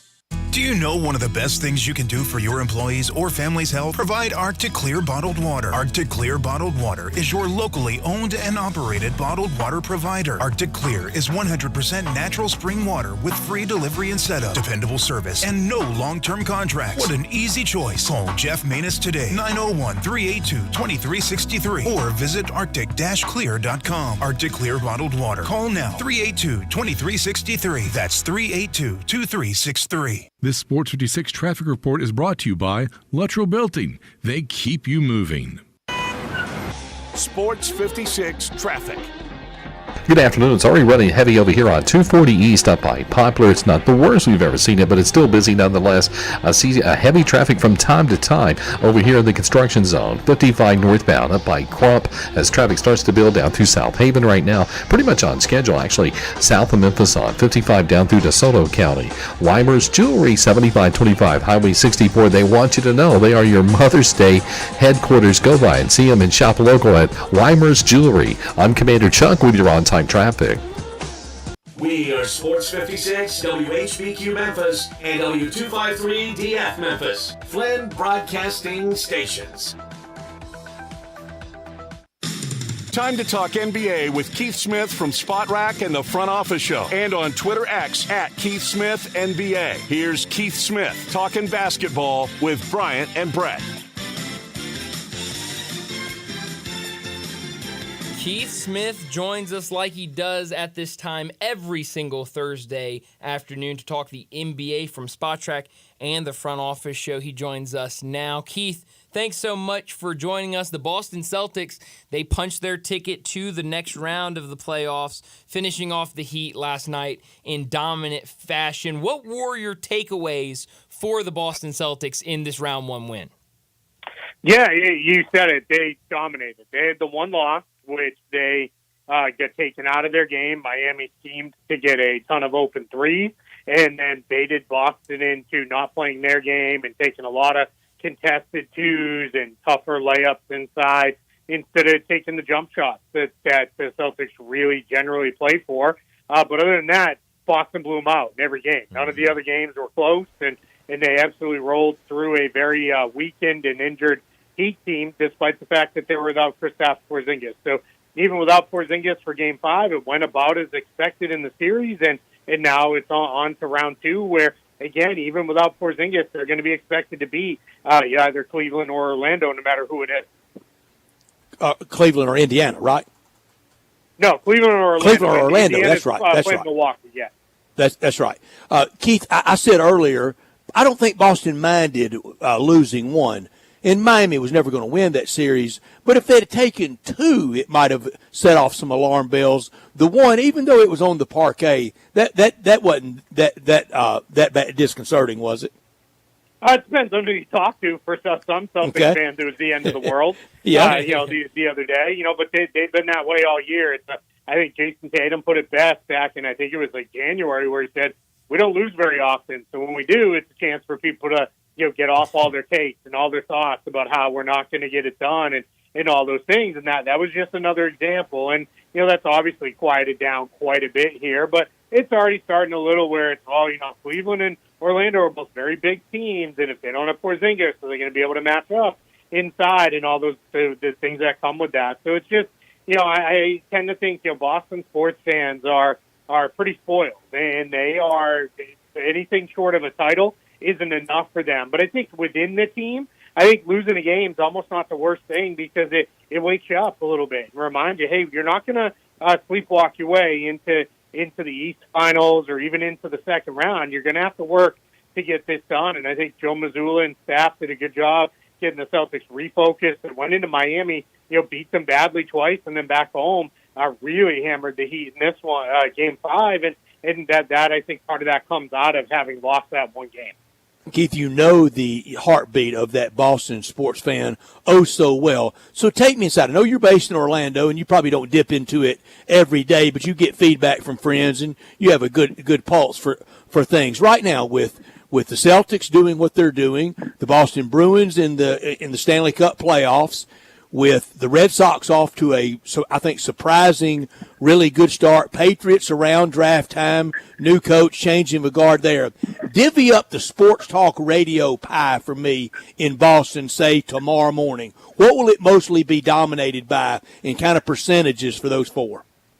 Yeah, there won't be a lot of Celtics just because they tend to have to be playing really, really well for them to fully pull folks over. And the challenge is that they're not going to play for, at the very most till Friday, until Sunday, and maybe even till Tuesday. So that's a little bit of the challenge there. I think they're going to kind of we'll wait and see, what that looks like, before anybody gets, too fired up on Celtics talk, and we'll see what the Bruins do in their next game. But yeah, so it'll probably be, it's always a lot of Red Sox at this time of year, no matter what. And then the Patriots have kind of become the team in the region. But what will happen here is the draft will get a full week or plus behind us, and then people will start to really focus on the Celtics and the Bruins a little bit, and then we'll see where it goes. But yeah, it's a place where they make time for whoever forces them to make time for. That's the best way I can put it, especially at this time of year where they're kind of all in action, whether on or off the floor. Which one of the four is the bar unapproachably too high for? It's just insane, the expectations around them. Yeah, that's a really good question. I think right now it's the Celtics. I think people have very much, there's a lot of people who are not out as being fans of the Red Sox, but just out on the Red Sox for the time being. That they really going back to trading Mookie Betts. A lot of people were, I'm not doing that. I'm not doing this. They don't want to win. They only care about making money. And there's been a lot of upsetness. And I think the Patriot fans have really kind of turned their mindset to, we're in a rebuild now. This is not the same team that is going to dominate and roll all the way through to where they were. So you've got that. And then I think the last portion here is the Bruins. And the challenge with hockey is, I think Boston fans know just as well as a lot of fan bases, is a lot of it runs into, you run into a hot goalie, your season might end early. Mm-hmm. And that's what happened to them a year ago when they had this first round setting year. Yeah, absolutely. And people were like, hey, I'm just not going to fully buy in on that. With the Celtics, there is a belief within the fan base and even within the more casual fans of, hey, if this team doesn't win a championship, this is a failure of a season. Like, everything has built to this. They better win one. Otherwise, what was the point of all of it? Yeah. Well, Brett mentioned you're in Orlando. Last week when we talked to you, the Magic were down 2-0 against the Cavaliers, and it was really the Cavaliers who had dominated those first two games at home. But since then, Orlando has won 2, Cleveland has won 1 more, setting up for a Game 6 where the Cavs lead 3-2. What have you made of this series and how the Magic have played? Because even in that loss, it was a really good, fun game, came down to the final minutes, and the Cavs won by 1. What have you made of the Magic and their efforts these last couple of games? Yeah, the 2 home games, really it was towards the latter part of Game 2 in Cleveland. But then in the 2 home games, they really figured out we just need to be more physical. We need to go back to what the Knicks did to this Cavs team a year ago, which was get extremely physical with them on defense and then hit the boards on offense and, push, shove, bang bodies, do everything you got to do to make that happen. And that's what they did in the two home games and really kind of overwhelmed the Cavs and blew them out. Then in Cleveland for Game 5, when it shifted back there, you had a Magic team that they still did that, but Cleveland countered without Jared Allen by going extremely small around Evan Mobley. They went with basically played wings and guards around Evan Mobley and said, yeah, we're going to spread you out, and if you want to hit us, you're going to have to catch us. That's going to be the way we're going to play. And then they did a lot of different things as far as, hey, we're going to funnel everything to Mobley as the primary big. We're going to really work to chase these guys and make life difficult. And then they gang rebounded, which did a nice job against Orlando. So Cleveland made that adjustment. We'll see if Jared Allen's back. I think Orlando does. They're like most teams. They get that big lift from the home crowd. I think they'll force the Game 7, and then from there, who knows? Anything can happen in a Game 7. No, that'll be a ton of fun. We've got 2 games tonight, and kind of weird scheduling with TNT, with that first game starting a little early at 5:30 Central Time, and then that second game in Philadelphia, an 8 p.m. Central start, so 9 o'clock start time in Philadelphia for that one is going to be really, really late. But in that first game, I'm curious. We've seen the reports today and the rumors about if Dame and Giannis will be able to take the court for the Bucks later tonight. What is your feel on that? I just saw a report from Jamal Collier, who works at ESPN, that says Doc Rivers said both Damian Lillard and Giannis Antetokounmpo are still game-time decisions. He said, quote, Giannis is more doubtful than Damian, but both had great workouts today. What is your feel on them playing tonight, and how much will that change how tonight's game goes? Yeah, my guess is we're not going to see Giannis. I think that is Doc. That's a little bit of gamesmanship there of, hey, let's just kind of put this out there that, hey, he might still play. But maybe Damian Lillard gives it a chance. And I think if you're the Indiana Pacers, you have to be kicking yourself a little bit. You had this 3-1. Yeah, you were on the road in Milwaukee, but you had a chance without Lillard, without Giannis, to close out the Bucks and finish this off. And they came out and played extremely flat. That was just a game. They didn't look very interested in playing much defense. Their offense was, just wasn't flying up and down the floor the way they usually do. Just nothing was crisp. Nothing was very good. So that turned into, now you're having to play this extra game. Now you're at home, so you hope you can go. And if Damian Lillard's going to play, the hope is that he's really actually good to go, because otherwise I'm not sure the Bucks should be messing around with a guy with an Achilles injury. Because if anything goes with your Achilles now, your next season is over too. Yeah, that's a year-long injury. You're not going to be back. So that's a challenge as well. So I think we're in a spot where let's see what happens here over the next little bit with these guys. But I think the Pacers have a pretty good chance, even if Lillard plays, to still take out the Bucks. And even if Giannis plays, if he's not Giannis of the dominant MVP, best player in the league type player, then I think there's a chance that they'll win that one too.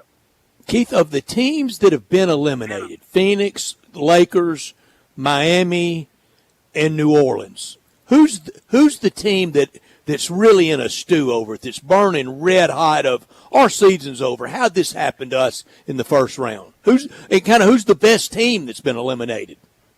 Yeah, I think the two that are probably wondering what happened are Phoenix and the Lakers a little bit. I think it's probably mostly Phoenix. I can answer it. They play in the West. Yeah, but for Phoenix, that they had handled Minnesota easy in the regular season, so they should have had a much better showing than they did. And in the Timberwolves, that was a pretty easy victory for them, all things considered. In that series, there were a couple games that got a little tight. They mostly handled their business with relative ease. So that's kind of problem number one, I think, there. And then I think for the Lakers, you can at least look at it and say, all right, well, we ran into Denver again. We ran into arguably the best team in the league and the defending champs. And, of course, like that was going to be hard. Miami's going to look at it and say, hey, we played the best team in the regular season in the Celtics, and we didn't have a bunch of our guys. And as the series went along, we lost more guys. So for them, I don't think they're going to worry about it. I think New Orleans is looking at it and saying, we have Zion. We played the number 1 seed. We didn't have Zion. That's kind of how it went. But for Phoenix, you got to be looking at it and saying, man, like, where do we go? And then the hard thing for Phoenix is that's a team that's going to have a $200 million payroll next year. And you're going to be saying, all right, where are we going with this? Because it's not easy to make changes and additions and all that stuff. So it's probably going to be a team that looks pretty similar. And is that going to be good enough? I don't know. I have real questions. Yeah.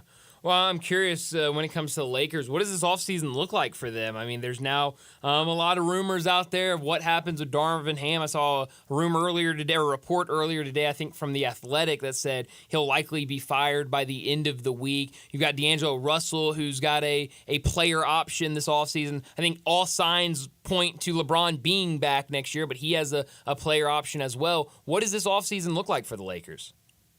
Yeah, I think, the Darvin Ham stuff, it is a little odd that it hasn't happened yet. Yeah. Generally in the NBA, it's usually within a day or two of the season ending.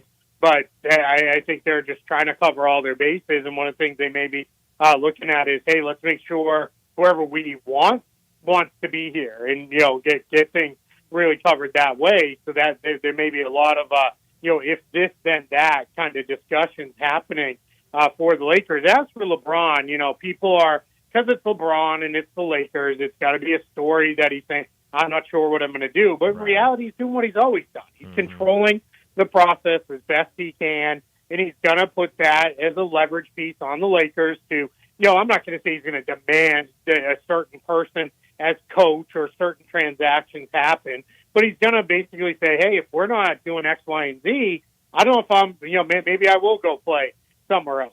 Nobody I have talked to really expects that. I think LeBron has made it very clear that a lot of what he's doing now is about family. And his family, they've made their life in L.A. This is, where his kids are in school, they're growing up and all that. So I think he's now at the point where, man, I'm going to, just kind of probably come back here. But, yeah, they've got a lot of work to do. Again, much like Phoenix, very expensive team, very top-heavy team, but just not good enough. Not good enough to compete with the best teams in the West. And the other thing for both of those teams, they had pretty good health this year. I know a bunch of Lakers people, Magic Johnson included, like to talk about injuries. You had injuries to back up.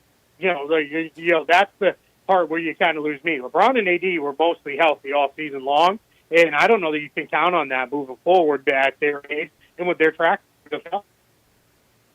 Keith, we could tell Magic Johnson all about injury in Memphis. Yeah. The Lakers did not have injuries compared to us. Keith, where would be a spot for LeBron James to go to be their opening night next year for the 24-25 season that right now nobody could see it coming, for him to end up a member of what team? Oh, geez. It's so hard because it has to be a team that can win. He's clearly not going to go somewhere where they can't win. It also can't be a team that is, very, very expensive team because it's too difficult to make that happen with all the CBA rules, especially for the most expensive teams. So I struggle, honestly, to find like a real place because I've had some people say, well, what if you wanted to go to the Clippers? Well, there's no realistic path to that because LeBron's not going to wake up and say, you know what, I'm going to sign for the minimum with whoever. Like I don't blame that's not going to be a thing. So I think there's a world where the Warriors, if they shed Chris Paul's salary and then they cut Klay Thompson's salary, basically in half or more, they could maybe make a move. Reportedly, there was at least some level of discussion at the trade deadline of, hey, what could this look like? So that I think would be one where it'd be like, whoa, this actually did happen. But anywhere else it starts to get to be, is he really going to go there? Because I don't know how good they'd be, or it's just too difficult for the team to pull off. Bryant and I bounced this around the other day, and we were kind of throwing out places, and we were mostly we would sober up and get to where mostly you are. What about Dallas? Yeah, the challenge for Dallas is they're such an expensive team already, Gotcha. and you start bringing in LeBron, it's going to have to be either he opts in for the next year and then they trade for him on that deal, or you get him through a sign-in trade. And the challenge with that is, how do you put that together? Because they're very expensive, but their big salaries belong to guys that they're going to need. Right. Because he's not going to be happy to go there if he's not playing with Luka and Kyrie. Then it becomes, all right, well, what was the point of this? Why did we make this move? So I mean, not saying that it's the NBA. There's very little I would rule out completely, and say there's no chance it'll happen. But there's a lot of stuff with LeBron that points to some things. Even if he wants to be somewhere else, the market may dictate it's just not really possible. Sure. Talking to Keith Smith, he joins us every Thursday to talk the NBA from Spot Track and the Front Office Show. Speaking of the Mavericks, they made it look easy last night on the road, a 123-93 win over the Clippers. It's been such a fun series to watch. I mean, Brett and I yesterday were kind of sitting there going, how in the world are the Dallas Mavericks a 3.5-point favorite on the road in L.A. with how close this series has been? And then we look foolish and because the Mavericks made it look easy. What have been kind of your takeaways? What have been your observations from how this series has played out?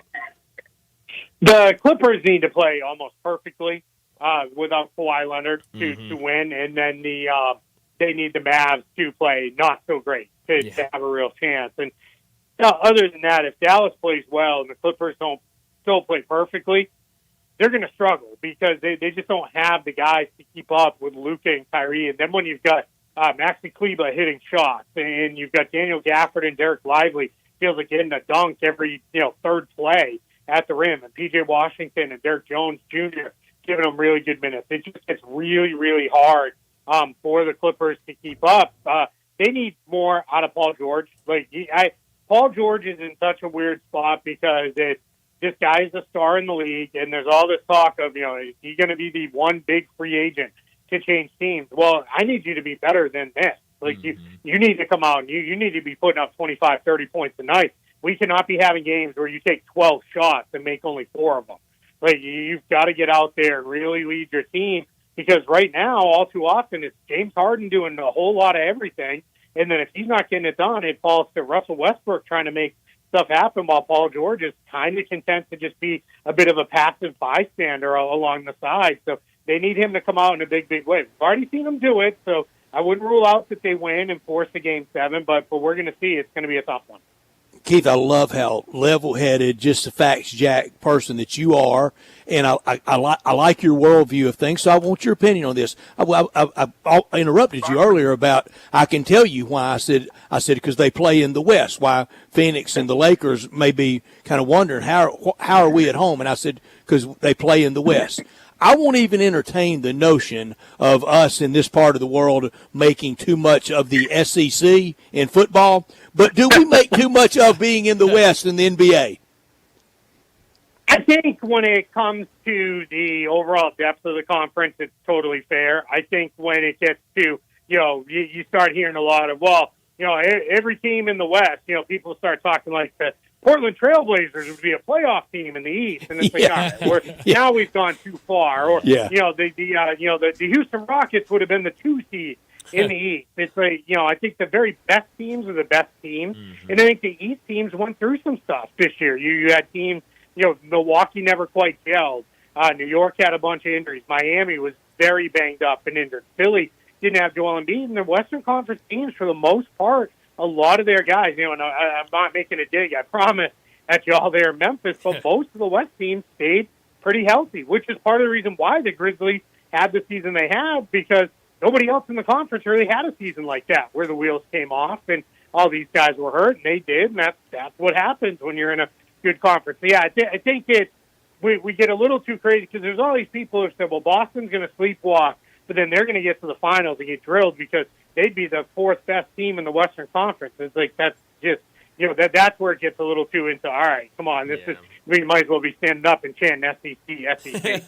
That sounds a little bit like some of the SEC dialogue, doesn't it? Happens, yeah, it sure does. Brian? And Keith, I keep up with this for every sport. In the 21st century, 11 different NBA teams have been crowned with champions and holding the Larry O'Brien Trophy. I think it would shock people to know of the 11, 6 from the East, 5 from the West. Yeah, I do think people don't fully recognize that. And there's this thought that, it's been this way for, 40 years. And my thing is, I'm like, it wasn't. there were a lot of years in the West where the Lakers, it was almost like if they didn't make the finals, the season was a failure because they didn't have any competition. They should have rolled through the Western Conference for years and years until kind of the Trailblazers became what they became with Clyde Drexler and crew that could kind of challenge them a little bit towards the end of the Magic Johnson era before he was forced to retire, and that was the first time they started getting really challenged as they kind of aged out of being a truly great team. But throughout the 80s, when I was a kid, it was like, man, the Celtics are having a battle, all these teams, and then you throw in this Jordan kid who can win games by himself that you got to try to beat. It was going to be really tough to get through the East, and then it was in the West. It was like the Lakers get tripped up by the Rockets, who were like barely a 500 team. Like, what are we doing? And that flipped, but for most of the 90s, the East was the power. You had Michael Jordan, and you had the Knicks, and you had a bunch of good teams there. And then it started to turn, and it'll turn back eventually. The biggest thing I think that's happened here, what happened? So Memphis is a perfect example. They're a very good team that had an extremely unfortunate season. Mm-hmm. But what that results in is a good high draft pick. They're going to get a good player. That's right. And then if you do that in the right year, you could get a great franchise-altering player. And then the next thing you know, good team adds great player, and now they're back to being a great team. And it's like one team cycles through that every couple years in the Western Conference, where it is as they kind of fall down, they get the great player, and then they're right back up along with the ones who are kind of more of the mainstays and traditional powers. And that's where in the East they haven't had that same thing, because you don't have that one or two teams that gets pushed down to a 20-win season or so that ends up with the really high pick, because a bunch of their teams end up winning 25, 30 games, even at the bottom of the conference, because the bottom of the conference is a lot more balanced. Yeah, well, it's going to be a fun weekend to see how this first round plays out and see what some of these second-round matchups look like. But as always, Keith, thanks so much for joining us, and we'll do it again next week. Hey, here with the breaking news right here at the end. Damian Lillard will play tonight for Chris Haynes of TNT. So we are going to see Damian Lillard make his return. Nothing on Giannis. That tells me he's probably not going to play. But at least the Bucks will have Damian Lillard. That should be a fun one here in about in a little over an hour or so. That's right. Wow. Well, that's going to make it really interesting. Thanks, Keith. We'll do it next week. I appreciate it. Thank you for having me. Thanks, Keith. Keith Smith with us every week, and with that breaking news of Damian Lillard good to go tonight, and he's right in 1 hour. Yeah, I mean, again, the early Get that app handy, Brian. I mean, man, this is like and I understand why they're doing it today because of that second game and how late they're going to have to play it and being on the East Coast. We need more of it. But, man, they're using this Bucks and Pacers series almost like a test series of like, what if we start these early starts? We got a 4 o'clock here. We got a 5:30 there. I mean, good Lord. It really is. This next weekend, not this weekend, but next Sunday will be Mother's Day. This weekend, you still need to treat Mom and all the special people in your life to something great. And I know what it is for any holiday, for any occasion. It's that gift card from GhoulSalonSpa.com. Go online, GhoulSalonSpa.com. And there you're shopping. It's done. It's taken care of. It's that easy, and it's perfect for any holiday, but it's perfect for someone in our lives that we want to say, I love you too, and treat them special. The best holiday gift for any season, that Ghoul's gift card, the best spa packages, salon products. Those gift cards are the hit for any location, good anywhere in our area. And there's a location, I promise you, very, very close to you, wherever you are in our listening area, from downtown to out in Collierville, all points in between. Part of the renaissance, the resurgence of Overton Square is the Gould Salon and Spa there. They've been here since 1932, over 92 years of making everybody feel so very special. Family operation. Mr. Sam Gould, he had a dream to provide his clientele with a truly professional and unique fashion experience, and it's been realized with the family operation. Sons, grandsons, granddaughters, valuable associates, dear friends and customers through all the years, from a small hair salon to today's juggernaut, upscale ambiance, chic style that once was considered a Hollywood luxury. We have it here in so many ways, in so many locations, and easy to get to. Go to GhoulSalonSpa.com. Get that gift card for any holiday, but especially for the next one coming up for Mom. 92 years of distinction with all those associates making our area feel so good. It is the best holiday gift for any season. That Ghoul's gift card, go to GhoulSalonSpa.com and purchase right now. Well, let's go ahead and get to a break, and when we come back, we'll talk baseball. Add a little fun to your lunch break. Join Johnny Radio for Sports 56 Happy Hour from 11 to 1 every weekday on Sports 56 and 98.5 FM.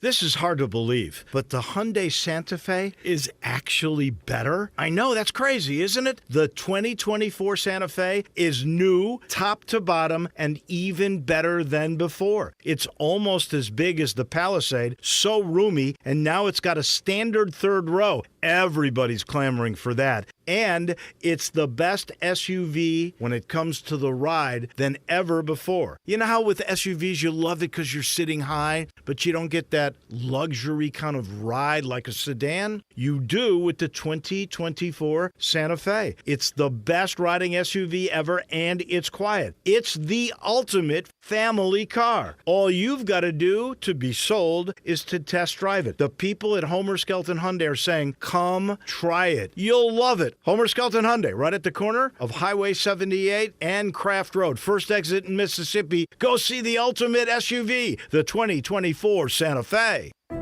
Extraordinary events come once in a blue moon, and right now, even the most extravagant luxuries are well within reach. The one and only May sale is back at Sissy's Log Cabin, and you can save up to 50% on nearly everything in the store. This is your chance to get the service, selection, and experience that makes you feel like family at the best prices of the year, guaranteed. Don't miss the one and only May sale at Sissy's Log Cabin, because life's too short for ordinary jewelry. Jenkins Floors and More invites you to their retail warehouse where they pass wholesale savings on to you. Jenkins Floors in Hernando, Little Rock, and Cleveland, Mississippi specializes in flooring and carpeting, tile, plantation shutters, and blinds. Jenkins makes your life easy with a 2-week turnaround. Contractors, builders, or family projects, call 662-469-9350 for a free estimate. Owners Timmy and Rebecca Jenkins say hello to Sports 56 fans and look forward to your business. You or someone you know or care about has dealt with a difficult divorce. When facing divorce, you need the attorneys at Rice Law. Nick and Larry Rice lead the firm with 3 generations and 7 decades of experience. Located in Memphis, serving the entire state of Tennessee and North Mississippi. Rice Law is who you need to call. Simple or difficult divorce, they know how to handle it. Call Rice Law at 901-526-6701, or for more information, visit them at aboutdivorce.com. That's aboutdivorce.com. Uncorn flavored Corky's barbecue. Hi, this is Jimmy Stovall with Corky's Barbecue. We have been serving up our legendary barbecue for more than 39 years, right here in Memphis, Tennessee. Whether you're dining in, picking up in our drive-thru, or serving our famous barbecue at your office or home, with Corky's Party Pack, you are the hit of the party. Barbecue pulled pork, baked beans, coleslaw, barbecue sauce, and buns, starting at only $8.49 per person. And as you know, we send plenty of food. You never have to worry about running out with Corky. Uncorn flavored Corky's barbecue. Hi, this is Jimmy Stovall with Corky's Barbecue. We have been serving up our legendary barbecue for more than 39 years, right here in Memphis, Tennessee. Whether you're dining in, picking up in our drive-thru, or serving our famous barbecue at your office or home, with Corky's Party Pack, you are the hit of the party. Barbecue pulled pork, baked beans, coleslaw, barbecue sauce, and buns, starting at only $8.49 per person. And as you know, we send plenty of food. You never have to worry about running out with Corky. Sports 56 traffic. Good afternoon. We do see some slow traffic over here on 240 East up by Poplar. It's just that time of the afternoon for that to start taking place over there as traffic cranks up through the Midtown area southbound. Still moving right now as you come 240 southbound from Union down past Norris. Still looks pretty clear at the moment as you head south of Memphis on 55. Now we see some rain showers out here in certain areas. Please slow it down if you're in one of those showers and give yourself a little bit of extra travel time. A 24/7 reliable crane and rigging services right here in the Memphis area. Tomahawk Crane and Rigging. I'm Commander Chuck with your on-time traffic.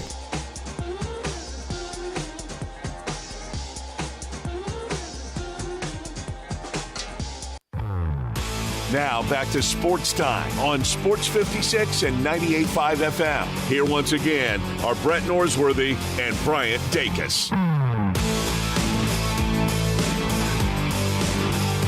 Welcome back into Sports Time. Bryant and Brett with you, and it's a Thursday, so mainly a travel day for Major League Baseball, but we've had a lot of finals in the books. Some teams going this afternoon. It's been some pretty fun games today. We only have one game that has not started today. That's going to start later tonight, 7 o'clock, Guardians and Astros. But a lot of finals already. Mets and Cubs go to extra innings, and the Mets get a 7-6 win at home in 11 innings. And Brett, don't look now, but the Marlins have won back-to-back games with a 10-inning win for them earlier today against the Rockies. Marlins have to be thinking, wish we could play the Rockies a lot more. Man, you play the Rockies all season, and you'd have a pretty good record. Start to get well. You're right about the schedule today. Very light schedule in general, and almost nothing tonight. Only one game tonight. So it'll be a mostly NBA night tonight for us. I think we'll keep eye on Guardians and Astros tonight, though. Sure. With the Cleveland Guardians, with the going into today, the best record in the American League. Crazy. I mean, 20-10 on the season. They've just played really, really well. And I thought they'd be a good team, but I don't know if I thought that they would be this dominant through the first month of the year. And they've played well. On the other side, the Astros have not played well to start the season. They're 10-20 on the year. And, new manager, a lot of new. Yeah, a lot of new there, and a lot of injuries to some pitching to start the season that really hurt them. But, yeah, that should be a fun game later tonight. That was a fun game between the Mets and the Cubs. Walk off with how we do extra innings. I'm not going to let extra innings get me up too upset. No. How could you? I mean, you've how could I'd violate? I'd be suspended on May 2nd. You would. Now, did you see in that Cubs game? I don't remember who it was, but one of the Cubs player running to second. It's going to be a bang play at second. He takes his helmet off while he's sliding, and he slides past the bag, but he holds his helmet on the bag, and he's safe. And a lot of people have been asking, does a helmet count as being part of your body? As the appendage? And yes. It does, yeah. And touching, and sure enough, it does. No different than the cooking net. That's a great point, but that's been the big debate on Twitter today. Should he have been out? And is that really fair that he's using his helmet? I loved it. I thought it was, I thought it was great. But that was interesting play. Just like a hot shot back to the pitcher. Sure. He has the kick save. Somebody catch it in there, it's out. Sure, yeah. Or like my favorite when the ball gets stuck in the glove and they take their glove off and toss it to the first baseman. Right. They have to catch the entire glove. Ring him up. That's right. So that was interesting earlier today. But yeah, some really good games today. And I also saw this earlier today. I made sure to save it so I could bring it to the table today. The Arizona Diamondbacks, we talked about them the other day with the B situation going on there that delayed that game. This is what the Arizona Diamondbacks posted earlier today. You can believe your eyes. Buy one, get two freebie today for games this weekend using code BGuy. So a little sale after the B fiasco. Brian, it's proof again, and I do. I admire all the people, and I'm not talking about it being a sweatshop or anything. Sure. But marketing departments, game operations people, they really do. They work hard year round to kind of have the good, fun vibe. But this is proof again, whether it was against the Clippers and whoop that trick, or almost anything is born organically, naturally in the building. A lot of times at playoff time, sure wasn't playoff time when the Bees hit in Phoenix at Chase Field, but you rally around it like the Cardinals did the Goofy Rally Squirrel that year. Whatever it takes, but usually the best marketing thing comes not from that off-season cram session that everybody's trying to come up with. It falls into your lap. That's right, and Arizona got a good one and have certainly used it in their advantage with this little promotion. I think it's awesome. I also saw like on like Topps trading cards, has the B guy. I don't know. Unfortunately, I do not know the B guy's name, so we'll just refer to him as B guy. That's it. But you can get a B guy trading card that has In his suit? In his suit, picture and everything. I think they even have like signed cards. So, I mean, they're doing I'm enough telling big you. for him. Neil Armstrong didn't walk on the moon with more elaborate suit on than that. Oh man, I mean it's incredible. The whole don't want to get stung now, Brad. I mean I don't want to get stung either. No. Are you a honey eater? Oh no, I don't like honey. I don't. You don't? Well, I do. I like the taste of honey.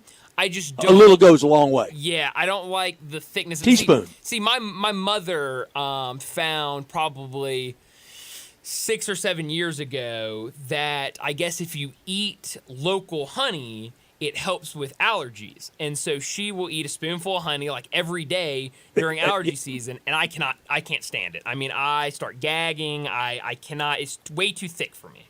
It's very busy. Yes. But I do the same thing, and I've never. I have more fall allergies than spring. Sure, and believe me, I need to get some honey, and I end up getting to like this point of the year, and I go, I just got to suck it up and get some honey because my allergies get really bad, and so.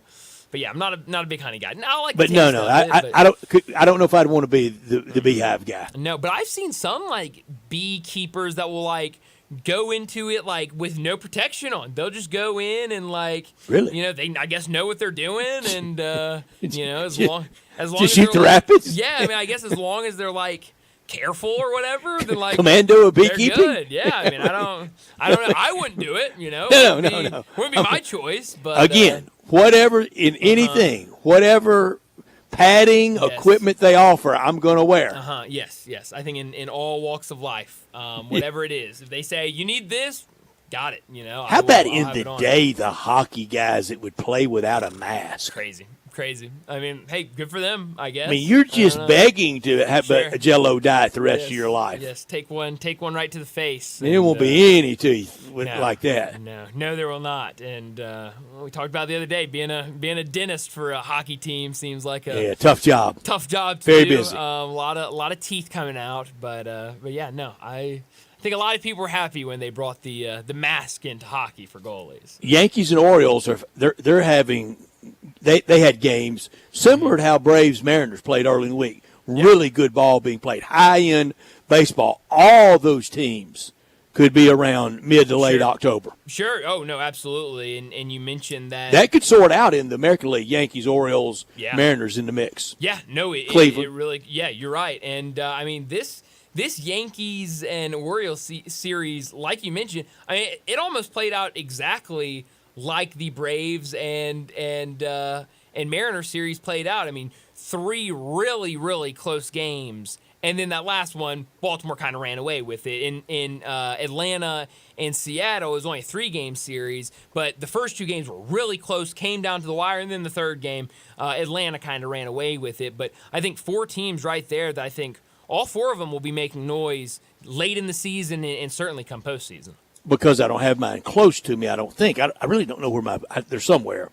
I have my preseason baseball picks, but we won't go to them until after Memorial Day. I'm big on the summertime holidays is kind of the quarter pole Memorial Day, halfway point 4th of July, 3/4 pole Labor Day, and then the one that really matters, the one the day after the season ends.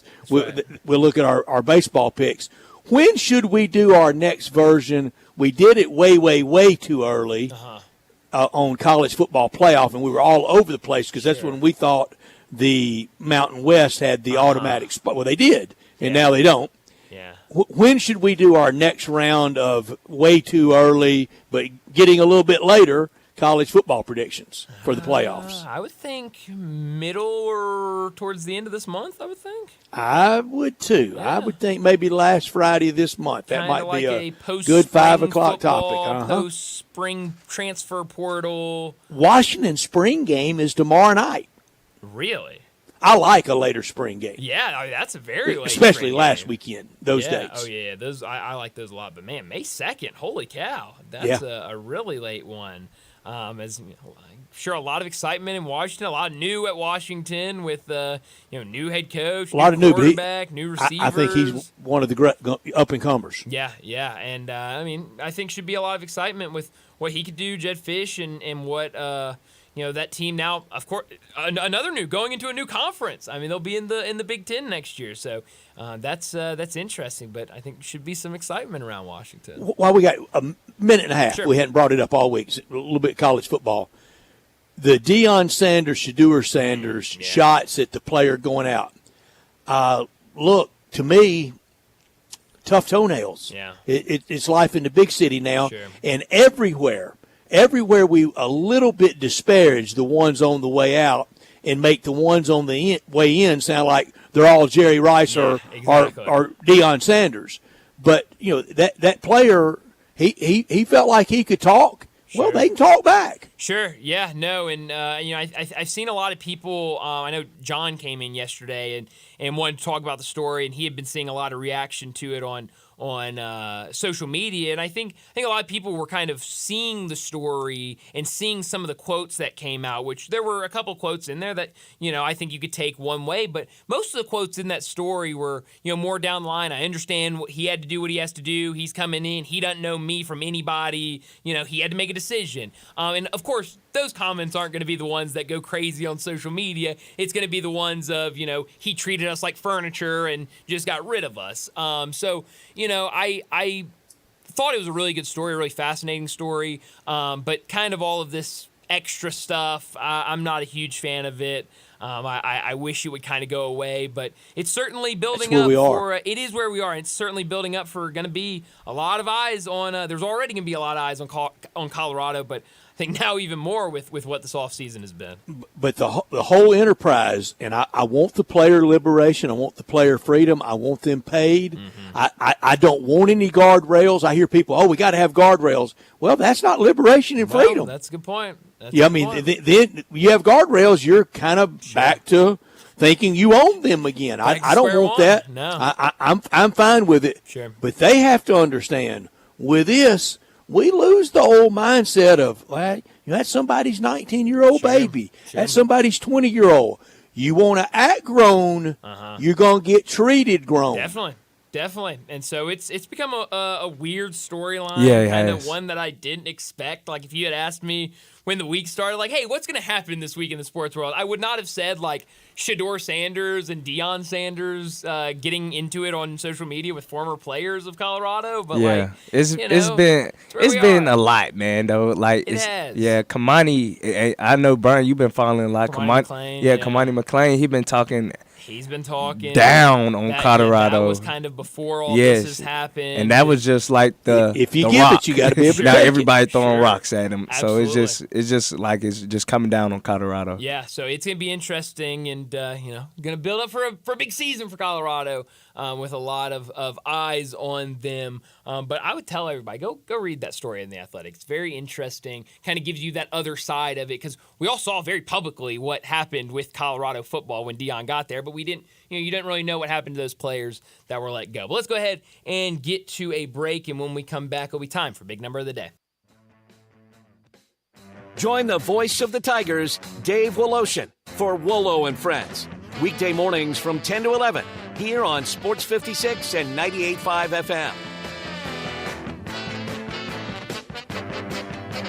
The times they are a-changin'. Bob Dylan's song is even more meaningful today in the real estate industry. This is Sheldon Rosengarten with Mark's Penn Store Realtors, and in the months to come, if you decide to sell your home, you better have a knowledgeable agent to guide you through the changes that are taking place. As I tell people, it's not that you don't know the answers, you don't know the questions. So, if you or someone you know is thinking of selling, talk to 2 to 3 experienced real estate brokers to guide you through the changes, but make sure that I am one of them. I have a highly successful strategic marketing program that can mean the difference in when you sell and what you make. We're also affiliated with leading real estate companies of the world, a relocation network that means added exposure for your home from buyers moving into the Memphis area. Find out why people often say that when you want the job done, all shell done. You can reach me at 483-0546 or memphisrelocate.com. That's memphisrelocate.com or 483-0546. Top Gun is the largest indoor range in the Mid-South, but size isn't their only difference. Top Gun has the best instructors with over 300 years combined experience and classes all the way from first shot to master marksmanship. Plus, Top Gun is affordable. Gold membership is just $48 a month. That's just $1.60 a day for unlimited range time, free gun rentals with purchase of ammo, and members lounge access. Top Gun, 2770 Witten Road and TopGunMemphis.com. Always shoot with the best. Top Gun Memphis. Wesley Financial Group is not a law firm. This story is called The Ugly Truth About Timeshare. If you think you've done your family a favor by buying a timeshare, you need my help. Hello, I'm Chuck McDowell, founder of Wesley Financial Group. 10 years ago, I started helping folks cancel their timeshare. And in the process, started what's now called the timeshare cancellation industry. The ugly truth is when you buy a timeshare, you can't tell me how much it's going to cost or when it's going to end. I recently helped a couple that had their maintenance fees go from $800 to $3,200 a year. They also received a $4,000 assessment for a hurricane that was over 1,000 miles away. Sound crazy? The crazy thing is, this never ends. Call my office now. If we take you as a client, I guarantee we'll cancel your timeshare or you'll pay nothing. Call for your free information kit. Call 800-462-3333. That's 800-462-3333. 800-462-3333. Happy Mother's Day from Gould's. Give the gift of relaxation, give the gift of style, give the gift of Gould's this Mother's Day with a Gould's gift card. Buy a gift card for $120 and receive $20 off May 1st through May 12th. It's always the right size and fit for professional salon services, spa services, and the best selection of exclusive hair and skincare products in Memphis. Pick up a gift card for mom at any Gould's or go to GouldSalonSpa.com and use code Mother's Day 24 to purchase online. GouldSalonSpa.com. Gould Salon Spa, turning heads since 1932. Now back to Sports Time on Sports 56 and 98.5 FM. Here once again are Brett Norsworthy and Bryant Dacus.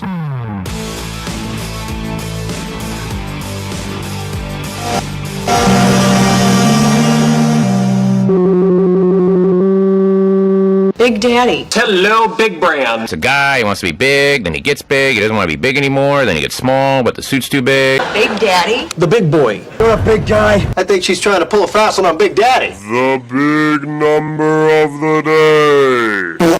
Well, my big number today is a basketball number, as I think a lot of eyes are on the NBA playoffs right now. So my big number is the number 14. Jalen Brunson currently leads the league with 34.4 points per game throughout the postseason. There are 14 players, including Jalen Brunson, that are averaging more than 25 points per game in the first round of this year's playoffs. So 14 averaging more than 25 points. We've talked about a lot of those guys. Luka's in that conversation. We talked about Derek White earlier. He's in that conversation. He's only averaging 22 points. But there's plenty of guys there or around there. But 14 with more than 25 points per game. That number would tie for the most such players in a single round in NBA history, with the first round in 1989. So you got to go back a long time since there were 14 players averaging 25 or more points in a round of the playoffs. 89 was back when we thought we were playing a lot of defense, too. That's right. So that's really surprising. People. Yeah, sure. That's bad boy Pistons. Right. And, yeah. Okay. My big number, we just were talking a little bit of college football. I got a big number from college football for you. The number is 10. Only 10 FBS programs have posted 10 straight winning seasons. That's from 14 through last year through 2023. Alphabetically, here you go. Okay. Alabama, Boise State, Clemson, Georgia, Iowa. There's Iowa again. There they are. Memphis. How about that? There's the Memphis Tigers again. Ohio State, Oklahoma State, Utah, and Wisconsin. There's Wisconsin again. They're always kind of in these lists. 10 straight winning seasons for Tiger football. Really impressive. Over 3 coaches. Yeah. That's the even more impressive part about it. Very impressive. It's hard to get those coaching hires right. Yeah, it is. It is. Do we really realize this around here? I don't think so. Are we talking about Joey Brackett's May 2nd bracket? Brett, he's got him as an 8 May seed. 2nd. I mean, playing the 8-9 game, Brett, against Pitt. How about that? I mean, What are we doing? We've got proven success in football. After so many years. But we got to go over and chase it over here. Yeah, that's right. I mean, I don't know why there isn't more rallying around. I mean, most of my childhood was watching teams that just weren't good and a program that was just not good at all. And you still loved them. And I still loved them. And now what a great guy, Brian. You see Dedication. this turnaround and this built success. I mean, you would think that there would be that was so much for where he love slept around. and he wanted to eat. That's true. I was forced into it, Johnny. No, I'm kidding. Yeah, I mean, it's a good question because I do think there should be more support. And you're right. On May 2nd, we should be talking about the football team and what the football team could succeed and get to this year instead of, Joe Brackett's is Joey B. Got him as an 8 seed. Larry Finch's 6th year, he went to the Elite 8. John Calipari's 6th year, he went to the Elite 8. After 6 years of Penny Hardaway, it hadn't been a loud foul. No, not at all. And we got Ryan Silverfield doing what he's doing, and we're talking Joe Brackett's. Joey B. Yeah, it doesn't seem like it should be lining up together. And I think the conversation around that, as I said the other day, you're putting undue pressure on Penny Hardaway for next year. Certainly. Now, he can't control what Joe Lunardi writes. Right. So, but locally, we can. Yeah. No, I mean, absolutely. And again, show me a little bit. Yeah. I mean, and you still football has shown us. It has. It has. And maybe I would, proven success. Maybe I would feel a little different if like the entire roster was put together and we knew what this team would look like.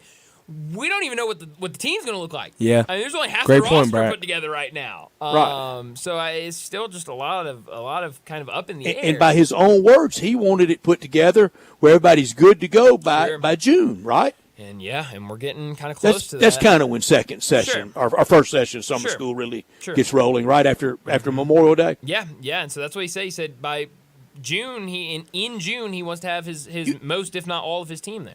You guys help me with something, because this was not an option. Back in the day when I went to school in a one-room schoolhouse, and these intercession, you know what I'm talking about? Sure, yeah. Did you have them at the University of Memphis? I don't know if they had them or not at the university. I never took an intercession. No, I never took one.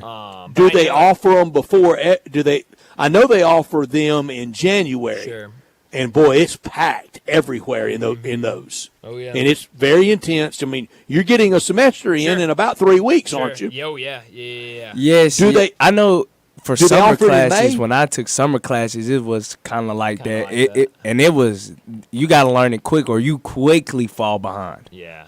Well, summer school used to be very much like that, and it was good for me because it was every day. Yeah. Yes, I agree. Yeah. I couldn't get behind. Sure, yeah, because you're constantly working on stuff. It's not like, hey, this is due later when we're not doing anything today. This is due tomorrow. I was really on the ball, too. By that point. That helps, I guess, you know, when you really got some willpower behind it and I got to get this, that definitely helps. But I don't know. I'm with you. I think that number might shock some people when you put the Tigers in that same category of Alabama. I think it shocks a lot of our people, our listeners. No, that's what I'm saying. I'm baffled by it. I think people here in Memphis would be surprised by it because I just, I don't think it's talked about enough with where the success has been. Well, let's wrap up our second hour and get to a break. When we come back to start our third and final hour, we'll talk more Tigers athletics, a little football talk,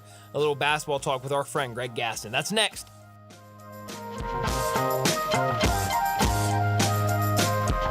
Welcome to the Rendezvous. This is John Vergas.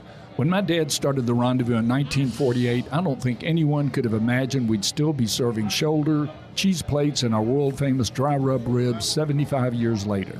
But we are still here in the basement, in an alley in downtown Memphis. We sincerely thank you for making the Rendezvous what it is today. Charlie Vergas Rendezvous. A legendary experience for over 75 years, whether you dine in, pick up, or ship across the country. Brian Elder's Roofing Solutions. It's silly season in the life of your roof. I'm Brian Elder, 867-0303. The weather can be unpredictable, and I'm ready to get more life out of your roof with our award-winning Owens Corning repair team. We're the repair guys the other repair guys call when they can't find the problem. Leaks become black mold when ignored. That's why when you call me, I start my inspection in the attic. Is it time for a beautiful new roof? 867-0303. I'll measure your roof from outer space and get you an estimate right over the phone. The best warranty in the business, including a warranty against ice dams. The only roofer in Memphis to offer a warranty against water intrusion due to snow buildup. Ask about military and first responder discounts. 901-867-0303 or BrianElderRoofing.com. Call 867-0303. Brian Elder's Roofing Solutions. This Mother's Day, let's celebrate the woman who held our scraped knees, cheered our victories, and nurtured our dreams, and show her the love she deserves. Of course, there's no single gift that can truly express the depths of our love, but this Mother's Day at Genesis Diamonds, we'll help you find something truly special. From sparkling diamonds to timeless pearls to colored gemstones, we have it all. And the trusted experts at Genesis are here to help you find the perfect piece that helps you say, "Thank you, Mom." It's a perfect time to see the amazing collection of exclusive and acclaimed jewelry designers at Genesis, like Gabriel & Company, Shy Creation, Tacori, A. Jaffe, Simon G., and more. You can find all the mothers in your life something unique, handcrafted and beautiful. Jewelry she can wear and appreciate every day. Mom deserves the best. Let us help make this Mother's Day truly unforgettable with something affordable yet timeless. Happy Mother's Day from Genesis Diamonds. On Poplar and Perkins Extended.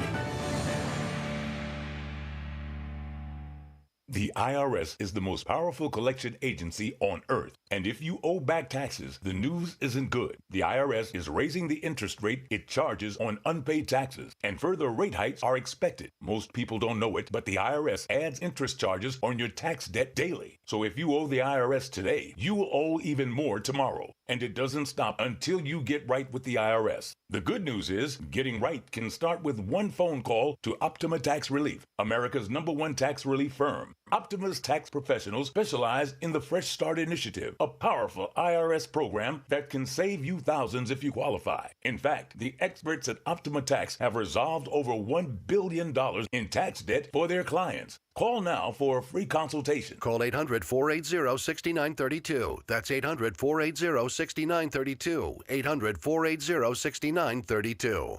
Optima Tax Relief. Some restrictions apply. For complete details, please visit OptimaTaxRelief.com. Anticipation is building for Memphis football. 3, 2, 1, that's your winner! With a cast of returning stars ready for the big stage. Caught! Rock Taylor! Touchdown Tigers! The momentum for Memphis football is on the rise. Harrigan into the end zone. Tiger touchdown. He just wouldn't be denied. It's time to pounce. So purchase your tickets today at GoTigersGo.com. Sports 56 traffic. Good afternoon. We're dealing with rain showers now and rush hour traffic. Sometimes that doesn't mix very well. It's made things even slower over here on 240 East coming past Perkins, trying to work your way to 385 Billmorris Parkway, which is moving right now, going outbound on 385 back out into Collierville. It's running pretty slow over here now on 240 East up by Poplar. This rain made it even slower as traffic builds out of the Midtown area on 240 southbound here at South Parkway. Weimer's Jewelry, 7525 Highway 64. They want you to know they are your last-minute Mother's Day shopping headquarters. Go by and see them at Weimer's Jewelry and shop local. I'm Commander Chuck with your on-time traffic. We are Sports 56, WHBQ Memphis, and W253DF Memphis. Flynn Broadcasting Stations. Oh, yeah. From the Tigers sideline, it's Tigers Talk with Memphis broadcasting legend Greg Gaston. Hear Greg weekday mornings on Sports 56 Mornings, along with Eli Savoy from 7 to 10, right here on Sports 56 and 98.5 FM. On Twitter X at Greg_Gaston. Here's Greg with Bryant and Brett.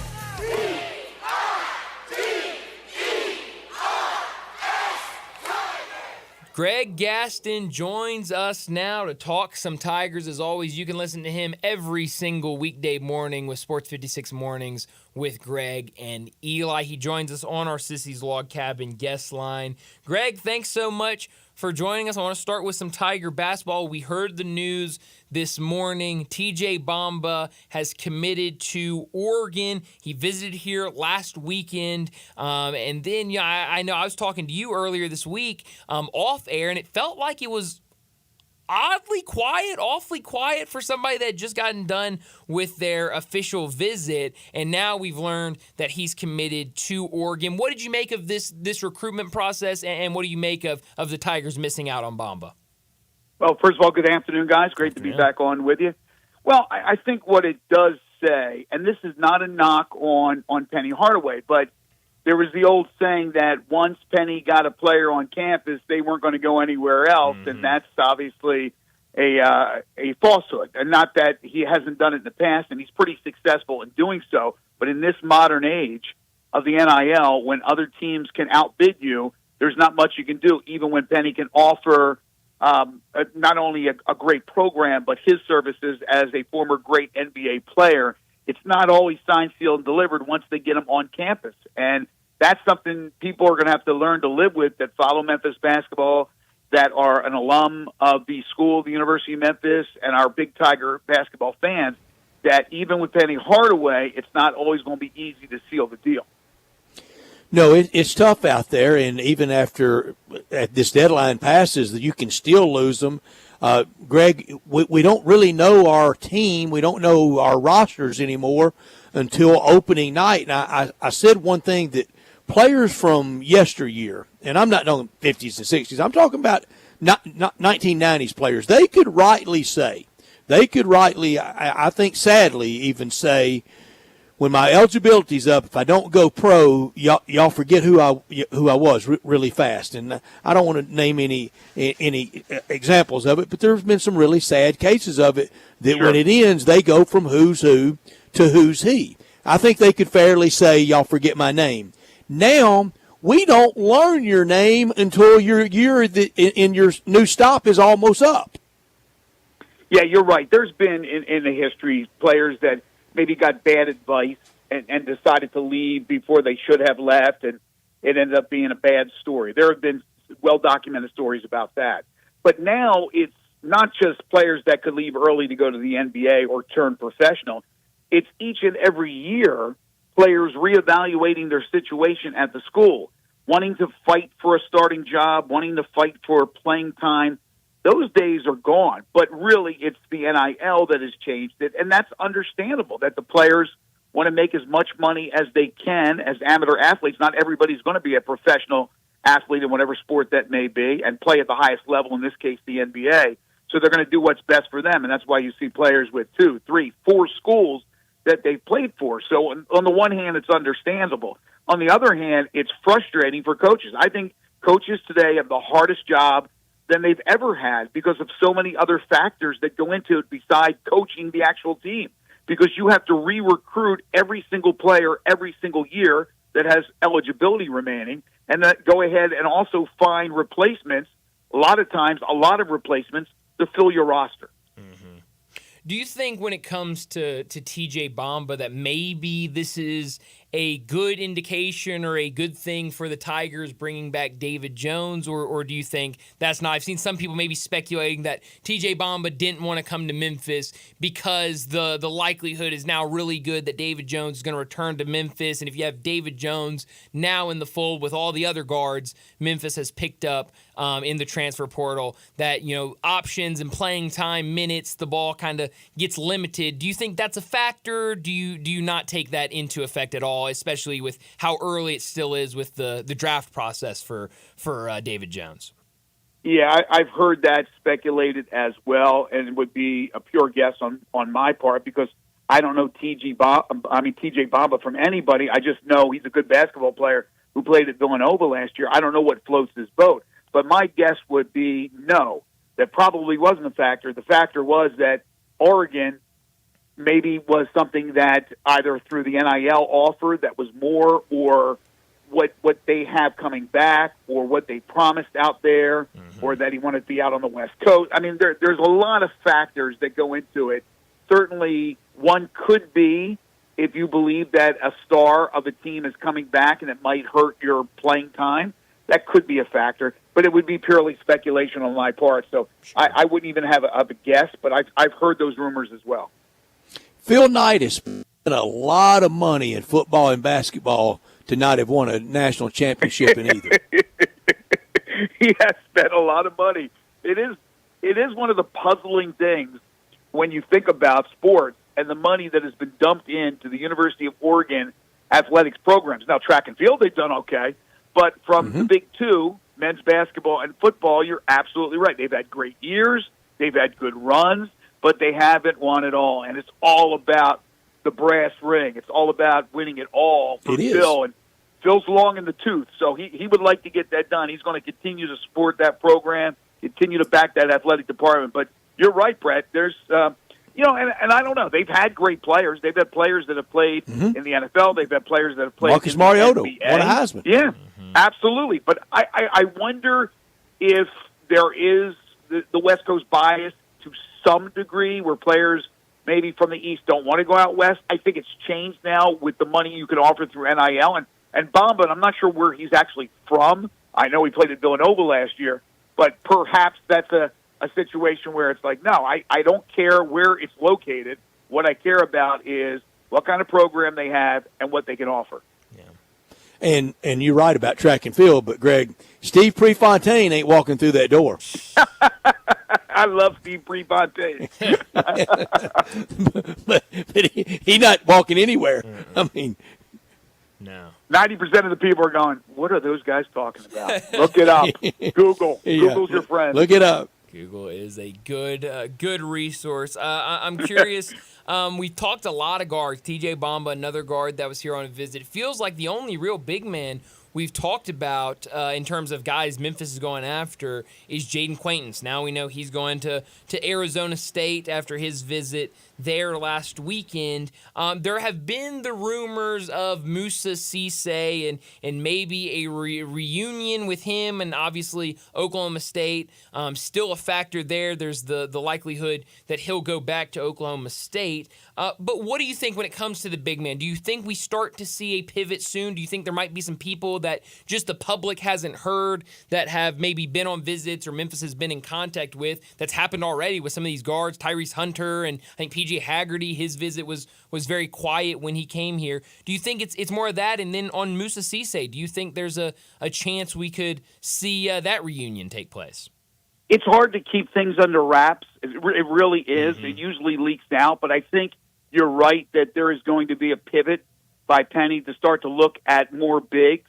And even though he's probably looking at this lineup and the possibilities if David Jones comes back as running a smaller lineup at times, running 4 perimeter players, and then maybe Nick Jourdain, there's certainly options, and you want to have options, but you have to have some size. And Danger's a pretty big guy, but you need more than that. When you look at the teams that have won national championships recently, obviously Connecticut the last 2 years with the bigs that they've had, and not only one in Klingon, who's going to be a high lottery pick, but Sonogo and those other guys have really contributed. You need to have it. You really need to have, because college basketball still plays a back-to-the-basket center, not always, but most of the time, as opposed to the NBA where they're more perimeter-oriented, although you see some teams with back-to-the-basket centers.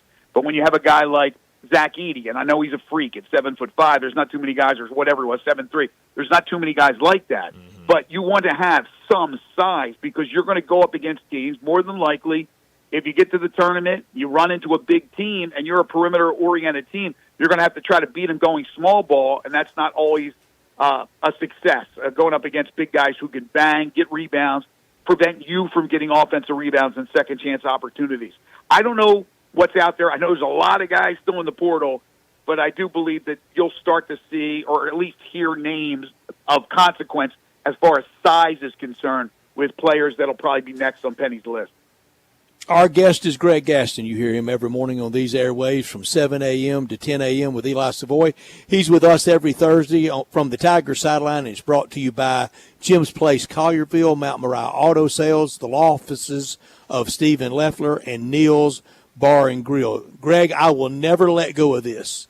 You can talk worse home loss, worse this kind of loss, worse margin loss. The worst Tiger basketball loss in my mind is that FAU game in Columbus. For all the what ifs, what could have been. First of all, we never have Dusty May mania. We never have FAU mania. Penny Hardaway maybe catches that spark, and we get everything really relaxed and going here. But we do know this: if you blink, you missed FAU mania. Yeah, it's amazing how quick that has come and gone. And what you want with your program is a lot of success, but you also love sustainability. Now, turning it into like a professional comparison, look at the Marlins.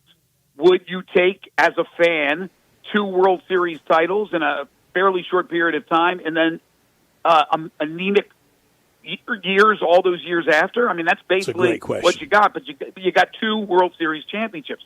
Well, they didn't win a World Series. They didn't win a national championship. Florida Atlantic, but they did get to the Final Four. So it was a heck of a run. And now there's going to be lean years. And now it's up to the administration if they want to put the money into the program. And I don't know what they have for resources. I don't know if they care to do so. But it is going to be rough, the post-Dusty May era, at least at the beginning. Players leaving, they're abandoning ship. So, yeah, it has come and gone very quickly, which, again, puts more pressure, if you don't want to use the word pressure, let's find something a little bit softer for Memphis. But however you shape it, Memphis going into next season.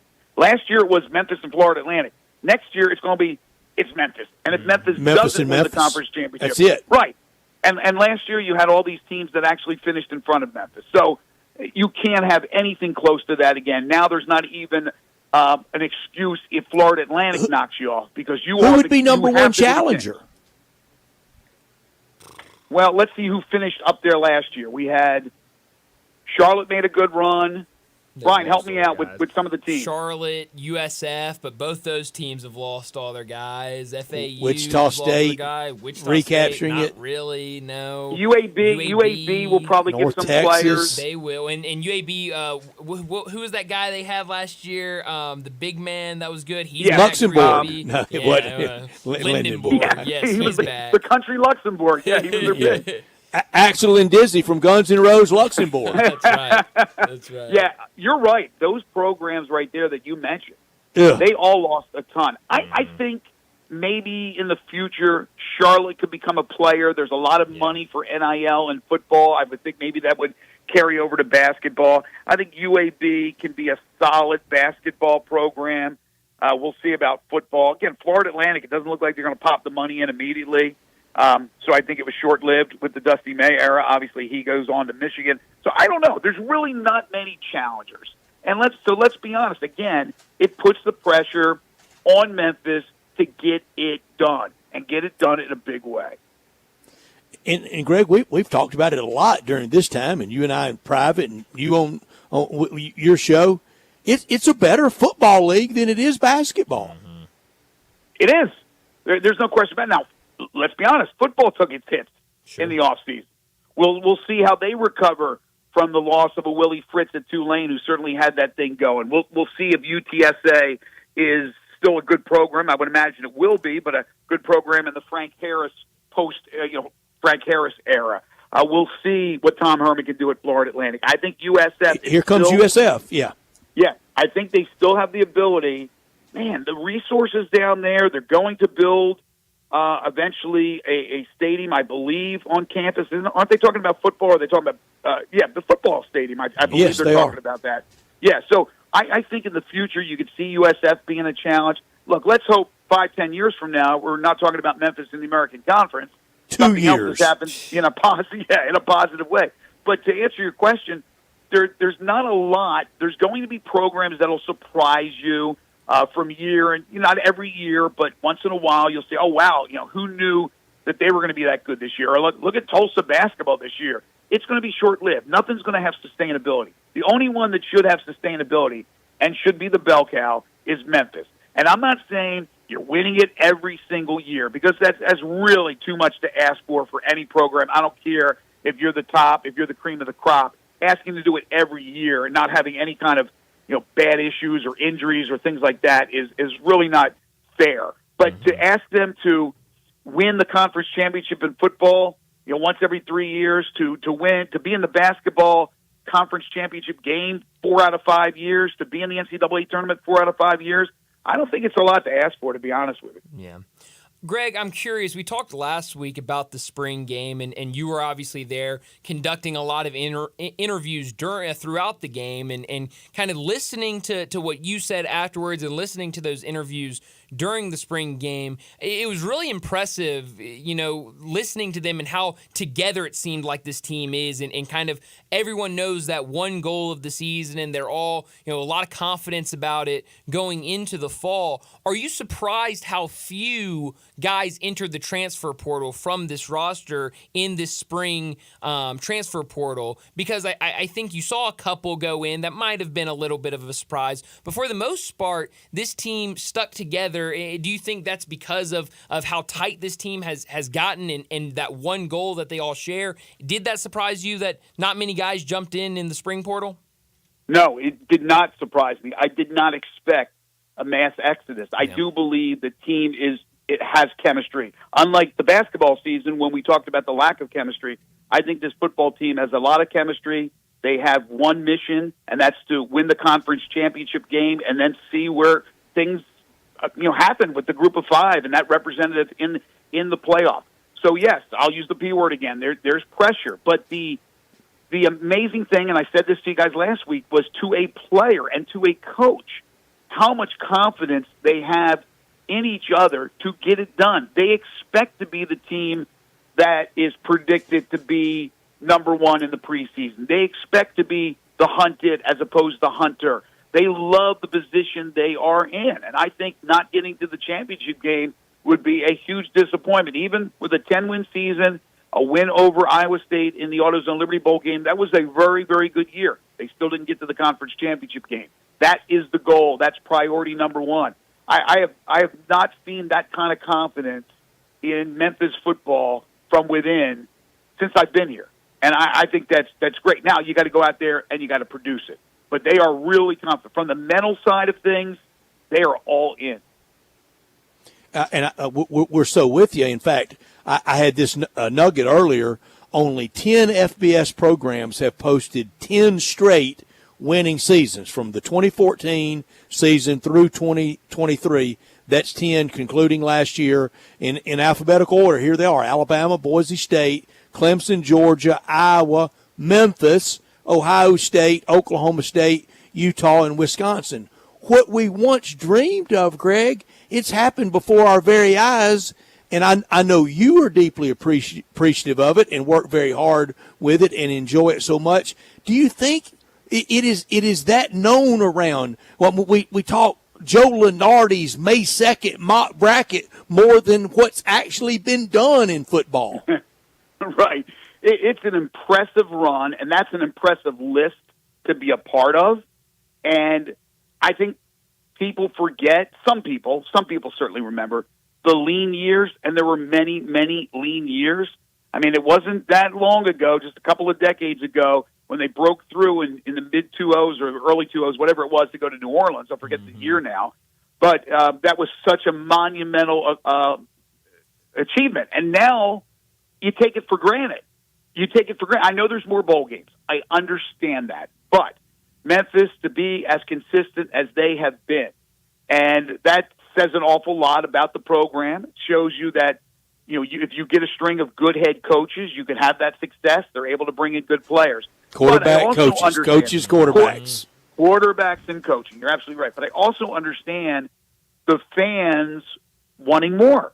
As long as you show the appreciation and you know the history, those type of fans, I'm talking about the diehards and those who have been around, that you asking for more, asking to get to this conference championship game in 2024 is not a big ask, in my opinion. So even though it's been an unbelievable run that to some degree is taken for granted, you still want to you feel that you have and should have the best football program in the conference, then you feel that you should get to the conference championship game, and hopefully for the sake of, for themselves, but also for the fan base, that they do get there. Yeah. Greg, I remember what year it was, 2003, my first bowl game as a TV human. debut. TV debut. Come on, Greg. With you, Greg. Good Lord. Yeah, how about that? 2003. I was thinking, was that 2005? So so I would have been off a couple of years. But Greg was 18 and already in this business in 2003. It's really remarkable, and had children. I was almost legal. I was 3 years away from being legal to drink. That's right. Yeah, unbelievable. That's right. Mary was just 16. Even My more wife was remarkable. 16 years old. She was back then. How about that? Well, Greg, before we let you go, I want to ask, I've been now, in the last week and a half, I've been out to 2 baseball games for the Tigers. I was there for their game against Mississippi State. Good I on was you, there Brian. on Sunday for their game against East Carolina. What have you thought of year one under Matt Reiser? Obviously, a lot of change with any coach in their first year, but he plays a different style of baseball. He likes to get guys on base, likes to get them around, a lot of stealing, being really aggressive. What have you thought of his year one, and where do you see this team building under him?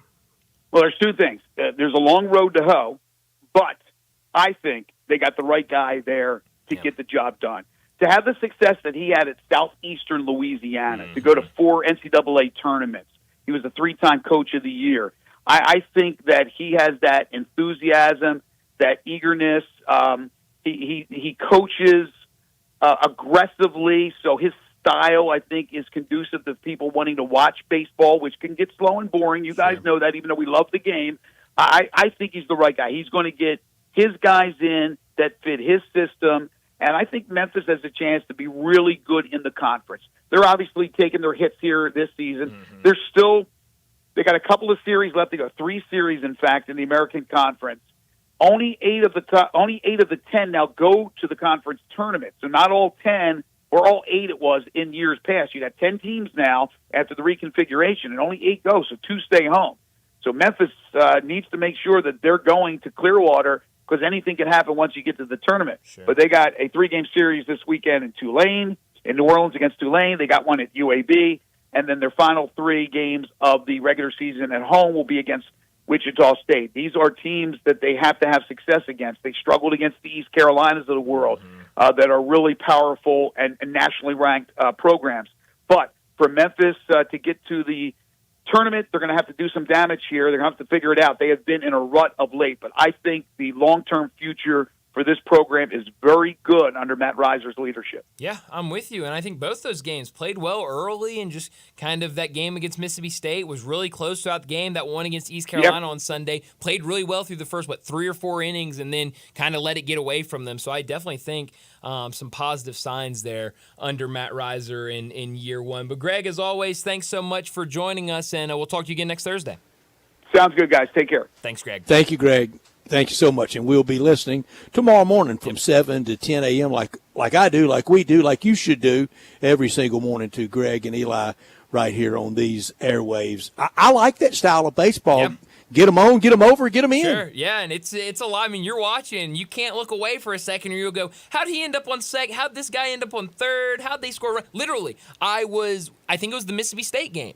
And we were, obviously, I talked about this earlier this week. It was a packed house. We were standing at one spot. Connor was like, go look over there and see if that spot might be a little better. So I walked. Before I could even walk from the spot we were at to the news spot, I didn't even realize the Tigers scored a run. And I look up like an inning later. I go, how did they get 4 runs? They had 3. How did they now have 4? And Connor was explaining to me, and it's just the style of baseball. It's really fun to watch.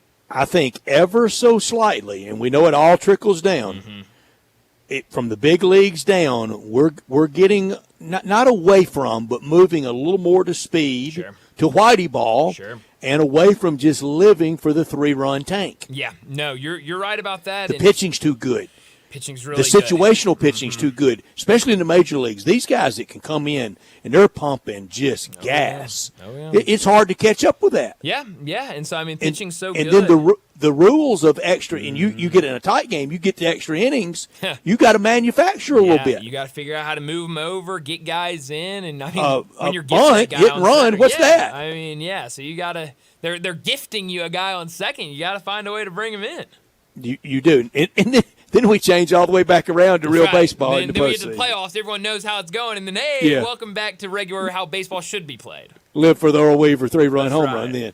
I know people are on the way home right now, and maybe you don't want to cook. You're wondering what to have tonight. Stop by any of the Jason's Deli locations and let them do it for you. All that great food, wholesome food forever. It's a family thing, and all those great locations wherever you are in our area, you're near a Jason's Deli. I promise you, you're not far away. Location on Ridgeway Road over across from MUS over by the University of Memphis, at Poplar and Highland, down in Olive Branch, out in Cordova.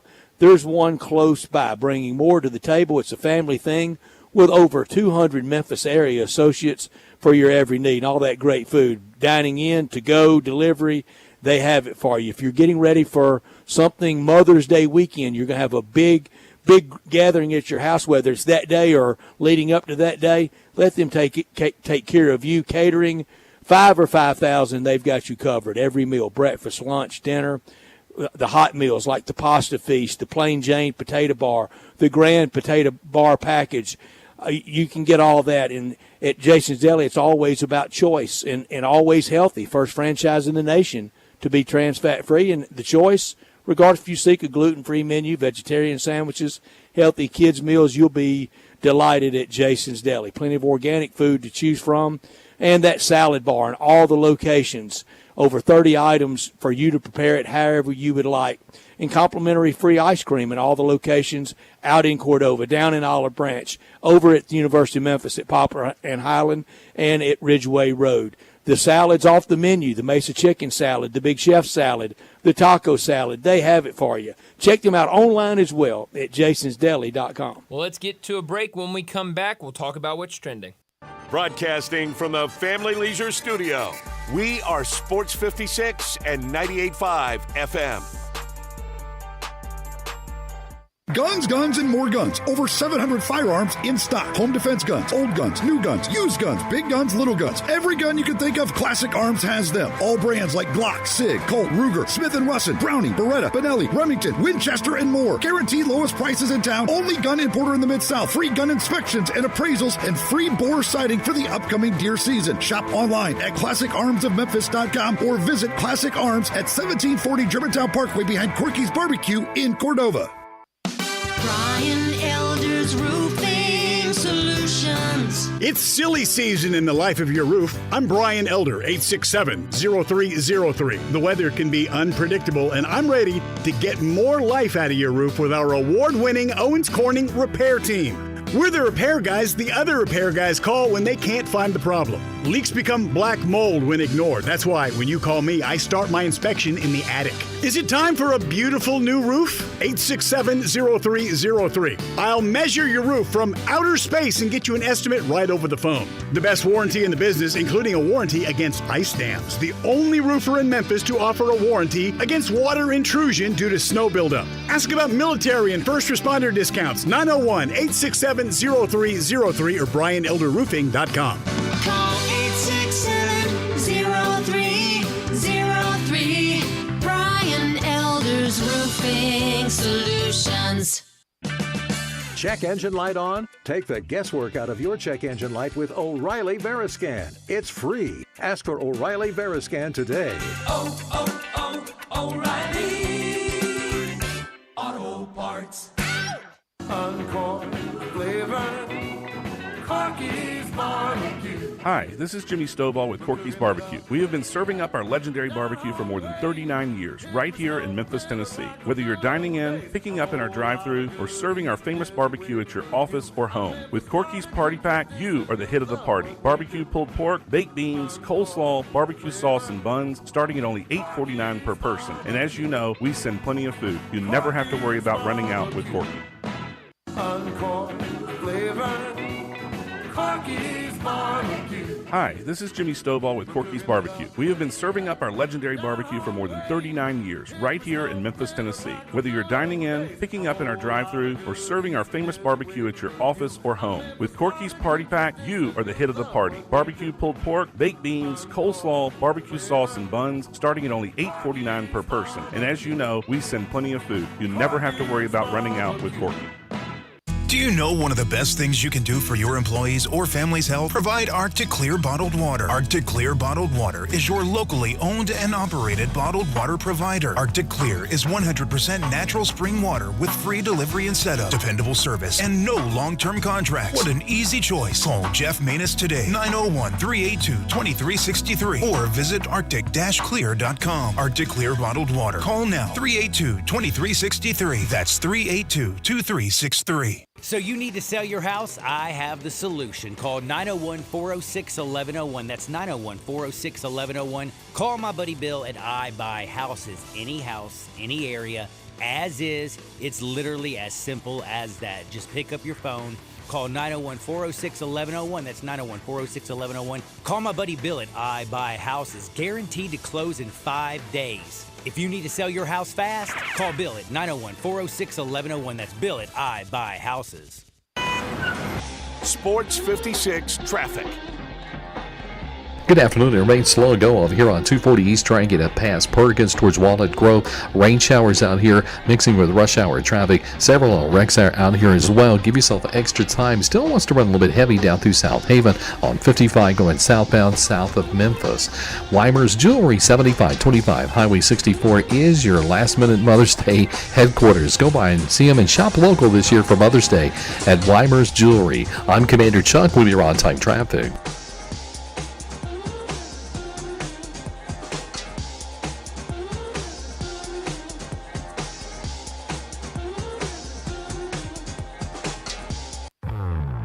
Now back to Sports Time on Sports 56 and 98.5 FM. Here once again are Brett Norsworthy and Bryant Dacus.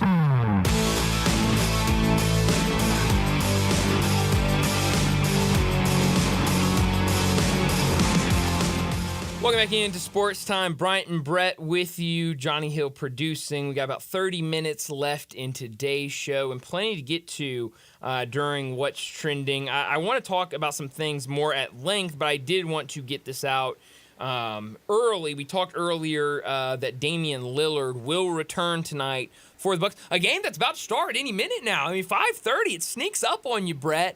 Here we go. Here we go. Ball about to be in the air. How about that? Time go by fast. That's it, Johnny. Let it go. I'm literally like, this is not like just like fake radio, like, you know, I'm shocked. I'm literally shocked sitting here right now going, there's a basketball game that's about to tip off. I mean, it blows my mind. It blew my mind last Friday. Time go by fast, man. I'm texting with a good friend of mine, and we're talking about how everything goes by in a blink of an eye now. It does. I feel like we just started the show. This show's flown by. It does, and I hope people can tell we really love this stuff. We do. Yes, this is not something we dread all day before we come on. But I did want to. I don't know that I'd want to do to 10 o'clock tonight. No, thank you. I got to eat at some point. But I bet I could. Sure. No, I could find something to talk about and be happy talking about it. I shouldn't even said ball almost in the air. Ball's been in the air. It's already 4-3 in that game. But I did want to mention, I'm sure everybody knows by now if they're watching the game, Damian Lillard playing tonight, Giannis out tonight for the Bucks. Smith gave us that. He sure did, and he was spot on. So how great is he? And wow, he's unbelievable. And how about a little breaking news right before we got him out of there? That was really, really fun. I wanted to talk about this, Brett, because this came down earlier this afternoon. Georgia and Kirby Smart have agreed on an extension for him, a new 10-year, $130 million deal was... that's easy math. Man, that's good stuff. That's 13 per, isn't it? Sure is. In this ESPN story... I don't even have to take my shoes off to do that. No, that's easy math. The deal makes Smart the highest-paid coach in college football in the country, and it's the first $13 million deal for a coach. Incredible and definitely worth it. So this year at Coaching Carousel Time, and we're going to have it, and I think we're going to have more pressure on coaches than we've ever had of maybe not playoffs or bust, but you be in the mix or bust at a lot of places. And we know what the mix is. Can I define it? Probably not. Right. But I know it when I see it, and you'll know it when you see it. For SEC Big Ten openings, more SEC because we're nuts, good and bad. in the SEC. We're nuts with the money. We're nuts with we squeeze real tight, and sometimes we even have real nuts that poison your trees. Yes. We're going to have this year at Coaching Carousel Time, I think, to land that big coach, to bomb somebody out of their existing job to be your savior. I think it's going to start at $15 million. Whew. I mean, it's a lot, but that doesn't surprise me. It was kind of like you were saying. 15 at 6, that's 90. Yeah. I can do that too. Quick math as well. But you're right. I mean, I think when we go to when we're talking SEC Media Days this year, when we're down at SEC Media Days, I mean, how many teams their coaches are gonna be talking about the expectation this year of the college football playoffs? I think most all the teams outside of Vanderbilt. I mean, and sure, there are other teams that's realistically not a State with the first-year coach. Sure, State with the first-year coach. But they're going to be, most of the teams down there are going to be talking about A&M with the first-year coach will be. It sure will be. Being in a mix. Exactly. That is a big difference from actually making it. But teams with that idea of, we could make it. We should be in the conversation of a team that can go out there and make it. I think most of the teams let's go through it alphabetically. Okay. You tell me in the mix, whether it's realistic or not, but their fans with that summertime build-up and hype. Alabama? Yes. Arkansas? No. Auburn? Yes. Auburn in the mix? I think yes. Ooh. Maybe. Well, that could be a place that's offering $15 million Certainly. to somebody then. Florida? No on Florida. Georgia? Yeah, absolutely. Kentucky? Yes. LSU? Yes. Ole Miss? Yes. State? No. Mizzou? Yes. Yeah, Missouri. Yes, absolutely. OU? Yes. Yes. South Carolina? No. Tennessee? Tennessee, yes. Yes. Texas? Yes. Texas, yes. Texas A&M in a mix? In the mix, yes. That's 8 or 9. That's what I'm saying. I mean, most of the teams down there are going to be talking college football playoffs. All right, A&M new coach. They're not. Sure. They're not changing coaches. Texas not changing coaches. Tennessee's not changing coaches. Oklahoma could be. That's starting point 15 Oh, easily. for somebody. Easily. Arkansas. Absolutely. They have to make a change. And we've already seen what they've done in basketball. Are you saying they're not going to do that in football as well? And the story I've told of they feel like they've got basketball right. Sure. I think so. I think you could say they got it right. Time sure will tell, but right now, and they've got everybody back together again. The Razorback house has been very divided for a long time. It goes back to 06, 07, 08 at the end of Houston Nut with boosters flying planes over the stadium with Fire Houston Nut. Yeah. And they had their long-term guy in Petrino, and then that came undone. Sure. But it's back together. And it's back together, and they're going to get football right. And to get football right, you got to go out and wave a lot of money around. Sure. 15. That's going to be the new point with Kirby cashing in at 13. And you know who's going to love that? Kirby. Yo, absolutely. Because then he's going to say, well, we need to redo mine. He's going to say, I'm the best coach in the country. Let's get back I'm to the doing table. it. Y'all are talking about doing it. And, I mean. Lane Kiffin. Sure. Where's mine? Easily. I mean, because Eli Drinkwitz. Yeah. No, I mean, there's plenty. There's a lot of coaches out there. But certainly what Kirby Smart's put together, I don't think anybody should be surprised that he's getting a contract like this because he's brought it to the table and he has answered every single adversity and question about him as a coach. You could easily see in a first year of Kalen DeBoer at Alabama him go 11-1, in maybe not to the SEC championship game, but into the playoffs, win a game or two. They tear up his deal and add more money and tack on more years for him. Oh, I could definitely see that happening. I mean, I think that might be the easy of almost standard operating, isn't it? Sure, and some that we think let Jeff Lebby win 7. Sure. He's going to want his deal torn up and get a new one, and he will have earned it. Well, and that's the thing. I think with what the college football playoffs is now, I think it gives coaches that avenue of if I go above and beyond, if I go all out, and certainly this deal helps it, if I go all out, if we make a run and get to the playoffs and win a game and go deep, I'm going to need a new contract. I'm going to need more money. I'm going to need that extension. And so it's going to be kind of fun to watch, especially the SEC. And obviously we're, closest to the SEC, so that's kind of what we gravitate to. But with all of those heavy hitters in this conference, it's going to be fun to kind of watch the coaching side of it play out over these next couple of years. And somebody's got to lose. Somebody's got to lose. Well, that's always the game. I mean, Simple math. As much as it's SEC, if there are going to be teams that are so great in the conference and teams that are really good in the conference, there have got to be teams that are really struggling and not very good. And I think in this day and age, what we're seeing, I think there are going to be some quick moves. Florida to hire Mr. Wright after Billy Napier doesn't work out. Starting point, 15. Mm-hmm. Yeah. I think so. And I think I keep going back, and now that they're going to be in the SEC, only a couple months now until they're officially SEC members, but Oklahoma, they go out and hire Brent Venables, and first year it's okay, but it's not what a lot of people expected, I think, in year one under him. And you saw right after the first year people saying, maybe we need to go ahead and move off of Venables. He needed that Texas win last year. He really did. And so I think you're going to start seeing a lot of quick changes. If things not working out, we've got to pivot and switch gears and find somebody new.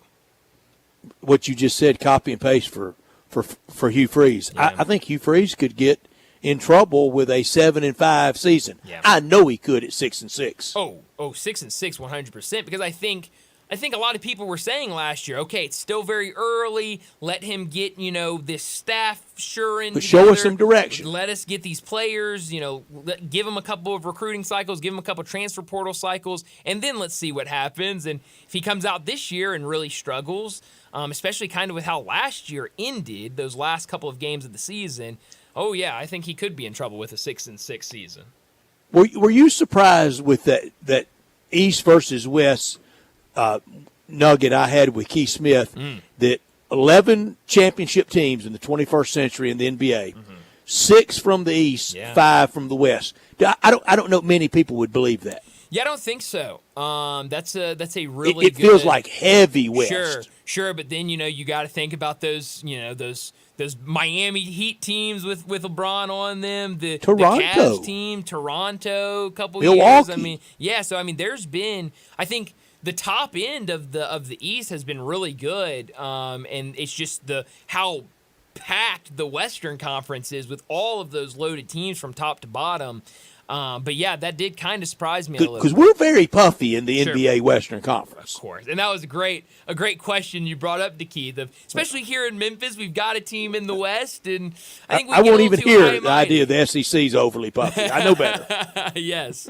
But no, I think we get kind of Western Conference. It's the conference. The East is nothing. And, we always talk about it. We'd rather be in the East because, Grizzlies would be the number one seed. Looks in easy. The East. Exactly. And, not as easy as it wouldn't be as easy as we think it is. No, and especially now, I think a lot of East. Well, we don't have that anymore in SEC world. There's no more West, and I will miss it. It was fun, and you could make a case. I told Pat Smith somebody ought to be doing this. Somebody ought to be ghostwriting it for Paul. Put Paul Feinbaum's name on it. And sell a million copies. Sure. You could make a case from 1992 until its demise last year when they got away from it, that it was the toughest conference in the history of college football. Wow. Just the West. Yeah. That's a good point, and you're right. Someone should do that and put Paul. All the national championships, all the Heisman Trophy winners, all the Outland Trophy winners, all the big bowls. It's strong. It's really strong, and that's just the West. That's crazy. Wow.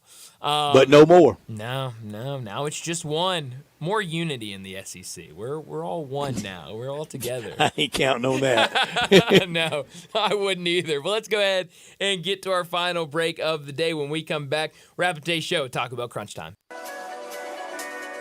You already know you can listen to Sports 56 anywhere with the Sports 56 app or at sports56whbq.com.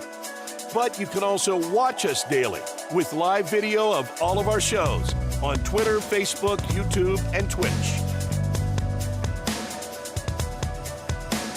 Are you aware? It's patio season. Family Leisure sure is. That's why they have factory direct pricing on swimming pools, spas, and even, yes, patio furniture. Yes, sir, it's indeed patio season. So come by Family Leisure and check out all the brand new 2024 patio furniture sets. And with patio season here, you know that pool season will be here before you even know it. So buy now to get in line for your pool installation and get pre-season pricing. Plus, you could save $1,000, $2,000, $3,000, even up to $5,000 on all spas and swim spas. Family Leisure has got special pricing on all in-stock saunas, theater seating, pool tables, and even outdoor kitchens. I love it when it's patio season because of all the fantastic deals that Family Leisure makes available just for you. Family Leisure, Whitten Road at I-40, where family and fun come together. This Mother's Day, let's celebrate the woman who held our scraped knees, cheered our victories, and nurtured our dreams, and show her the love she deserves. Of course, there's no single gift that can truly express the depths of our love, but this Mother's Day at Genesis Diamonds, we'll help you find something truly special. From sparkling diamonds to timeless pearls to colored gemstones, we have it all. And the trusted experts at Genesis are here to help you find the perfect piece that helps you say, "Thank you, Mom." It's a perfect time to see the amazing collection of exclusive and acclaimed jewelry designers at Genesis, like Gabriel & Company, Shy Creation, Tacori, A. Jaffe, Simon G., and more. You can find all the mothers in your life something unique, handcrafted and beautiful. Jewelry she can wear and appreciate every day. Mom deserves the best. Let us help make this Mother's Day truly unforgettable with something affordable yet timeless. Happy Mother's Day from Genesis Diamonds. On Poplar and Perkins Extended. I think a lot about golf, and when I think golf, I think Miramichi. Did you know Miramichi Golf Course offers membership? It's a great way to play more golf for less out of pocket. Their memberships run for $300 a month plus tax, and that includes unlimited rounds and range balls, no extra cart fees, priority tee time booking, and discounts in the pro shop. Oh, by the way, there's no initiation fee. Miramichi green fees, they'll allow you to choose the right rate at the right time on the right day for your needs. If morning tee times are more important, you can book up to 14 days ahead of time to reserve your spot. If rate is more important to you, there are discounted evening rates available that you can choose from. You'll find the lowest rates on Tuesday through Thursday afternoons. Sometimes you just need to escape the hustle and bustle of life. Miramichi Golf Course provides just the right place to solve that need. The name Miramichi means place of happy retreat. When you need a quiet, peaceful round of golf, please make your way to Miramichi. Without the ones like you, who work tirelessly to keep things running, everything would suddenly stop. Hospitals, factories, schools, and power plants, they all depend on you. No matter the weather, emergency, or time of day, you're the ones who get it done. At Grainger, we're here for you with professional-grade industrial supplies. Count on real-time product availability and fast delivery. Call, click Grainger.com, or just stop by. Grainger, for the ones who get it done. As the seasons change, so does the need for reliable home comfort. It's time to turn to the experts with Choates, where your family's comfort is our top priority. Right now, Choates is making it easier than ever to upgrade your home's climate control with our exceptional Carrier systems. There's never been a better time to enhance your comfort. Select from incredibly low monthly payments, 36 months no interest financing, or choose our $1,650 Cool Cash rebate instead and lower the upfront cost on select Carrier systems. It's not just savings, it's cool cash in your pocket. Low monthly payments, no interest financing, or cool cash rebates? Whatever you choose, you're choosing quality, reliability, and the trusted service of Choates. Call us today at 347-8086 or visit ChoatesHVAC.com to learn more about these incredible savings. But hurry, these deals are as fleeting as a cool breeze on a hot day. Choates, let our family serve your family. Now back to Sports Time on Sports 56 and 98.5 FM. Here once again are Brett Norsworthy and Bryant Dacus. This is pretty cool, and we're just getting started, so.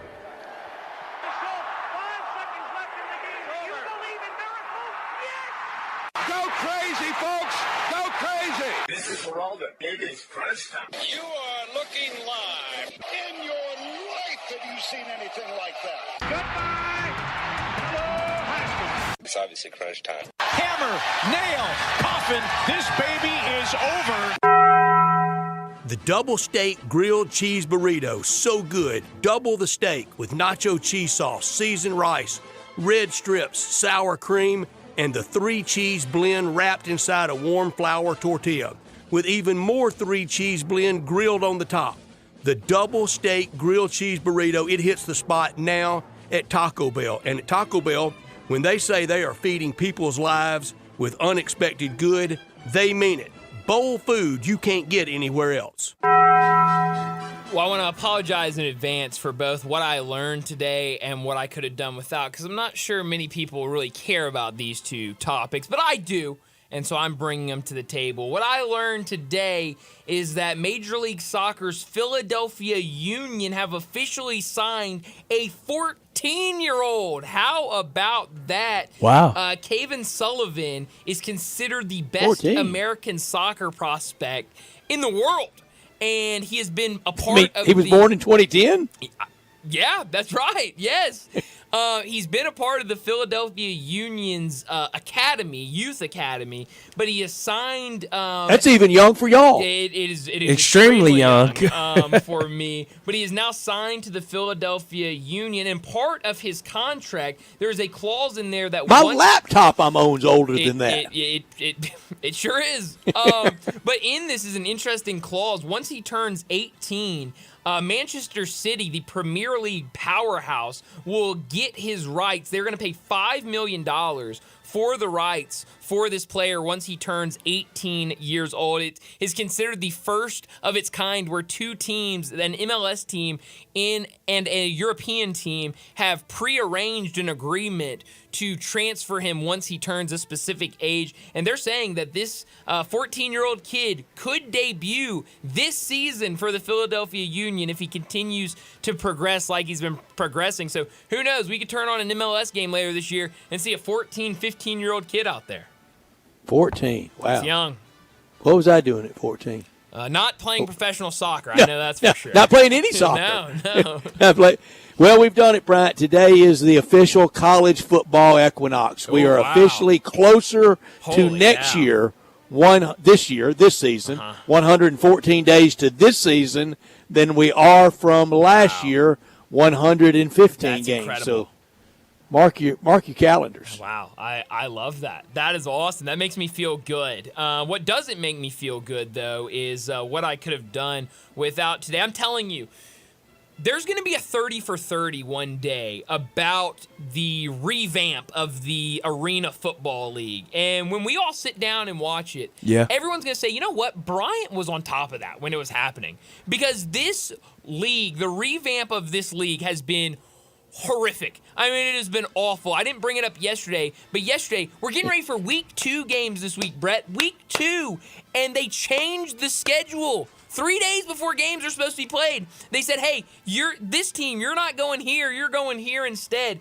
And today it came out, one of the teams in the league, the Iowa. Boy, you better be cash only with them. Oh man. Well, that's COD on everything. That's a whole nother thing. Supposedly it's coming out that they haven't been paying players. They haven't been paying for them to stay at places. It's been a mess. Earlier today, though, the Iowa Rampage, one of the teams in the Arena Football League, put out a news release that their team will be discontinued in the middle of the season. Only 1 week down, already one team out. There have been sources out there that have been telling these people that cover the Arena Football League that more teams are going to follow in the coming week. So it looks like the AFL will be very short-lived. Brian, in the old WFL, the Memphis Southman Grizzlies, I think I got the ticket stub somewhere. I can prove it.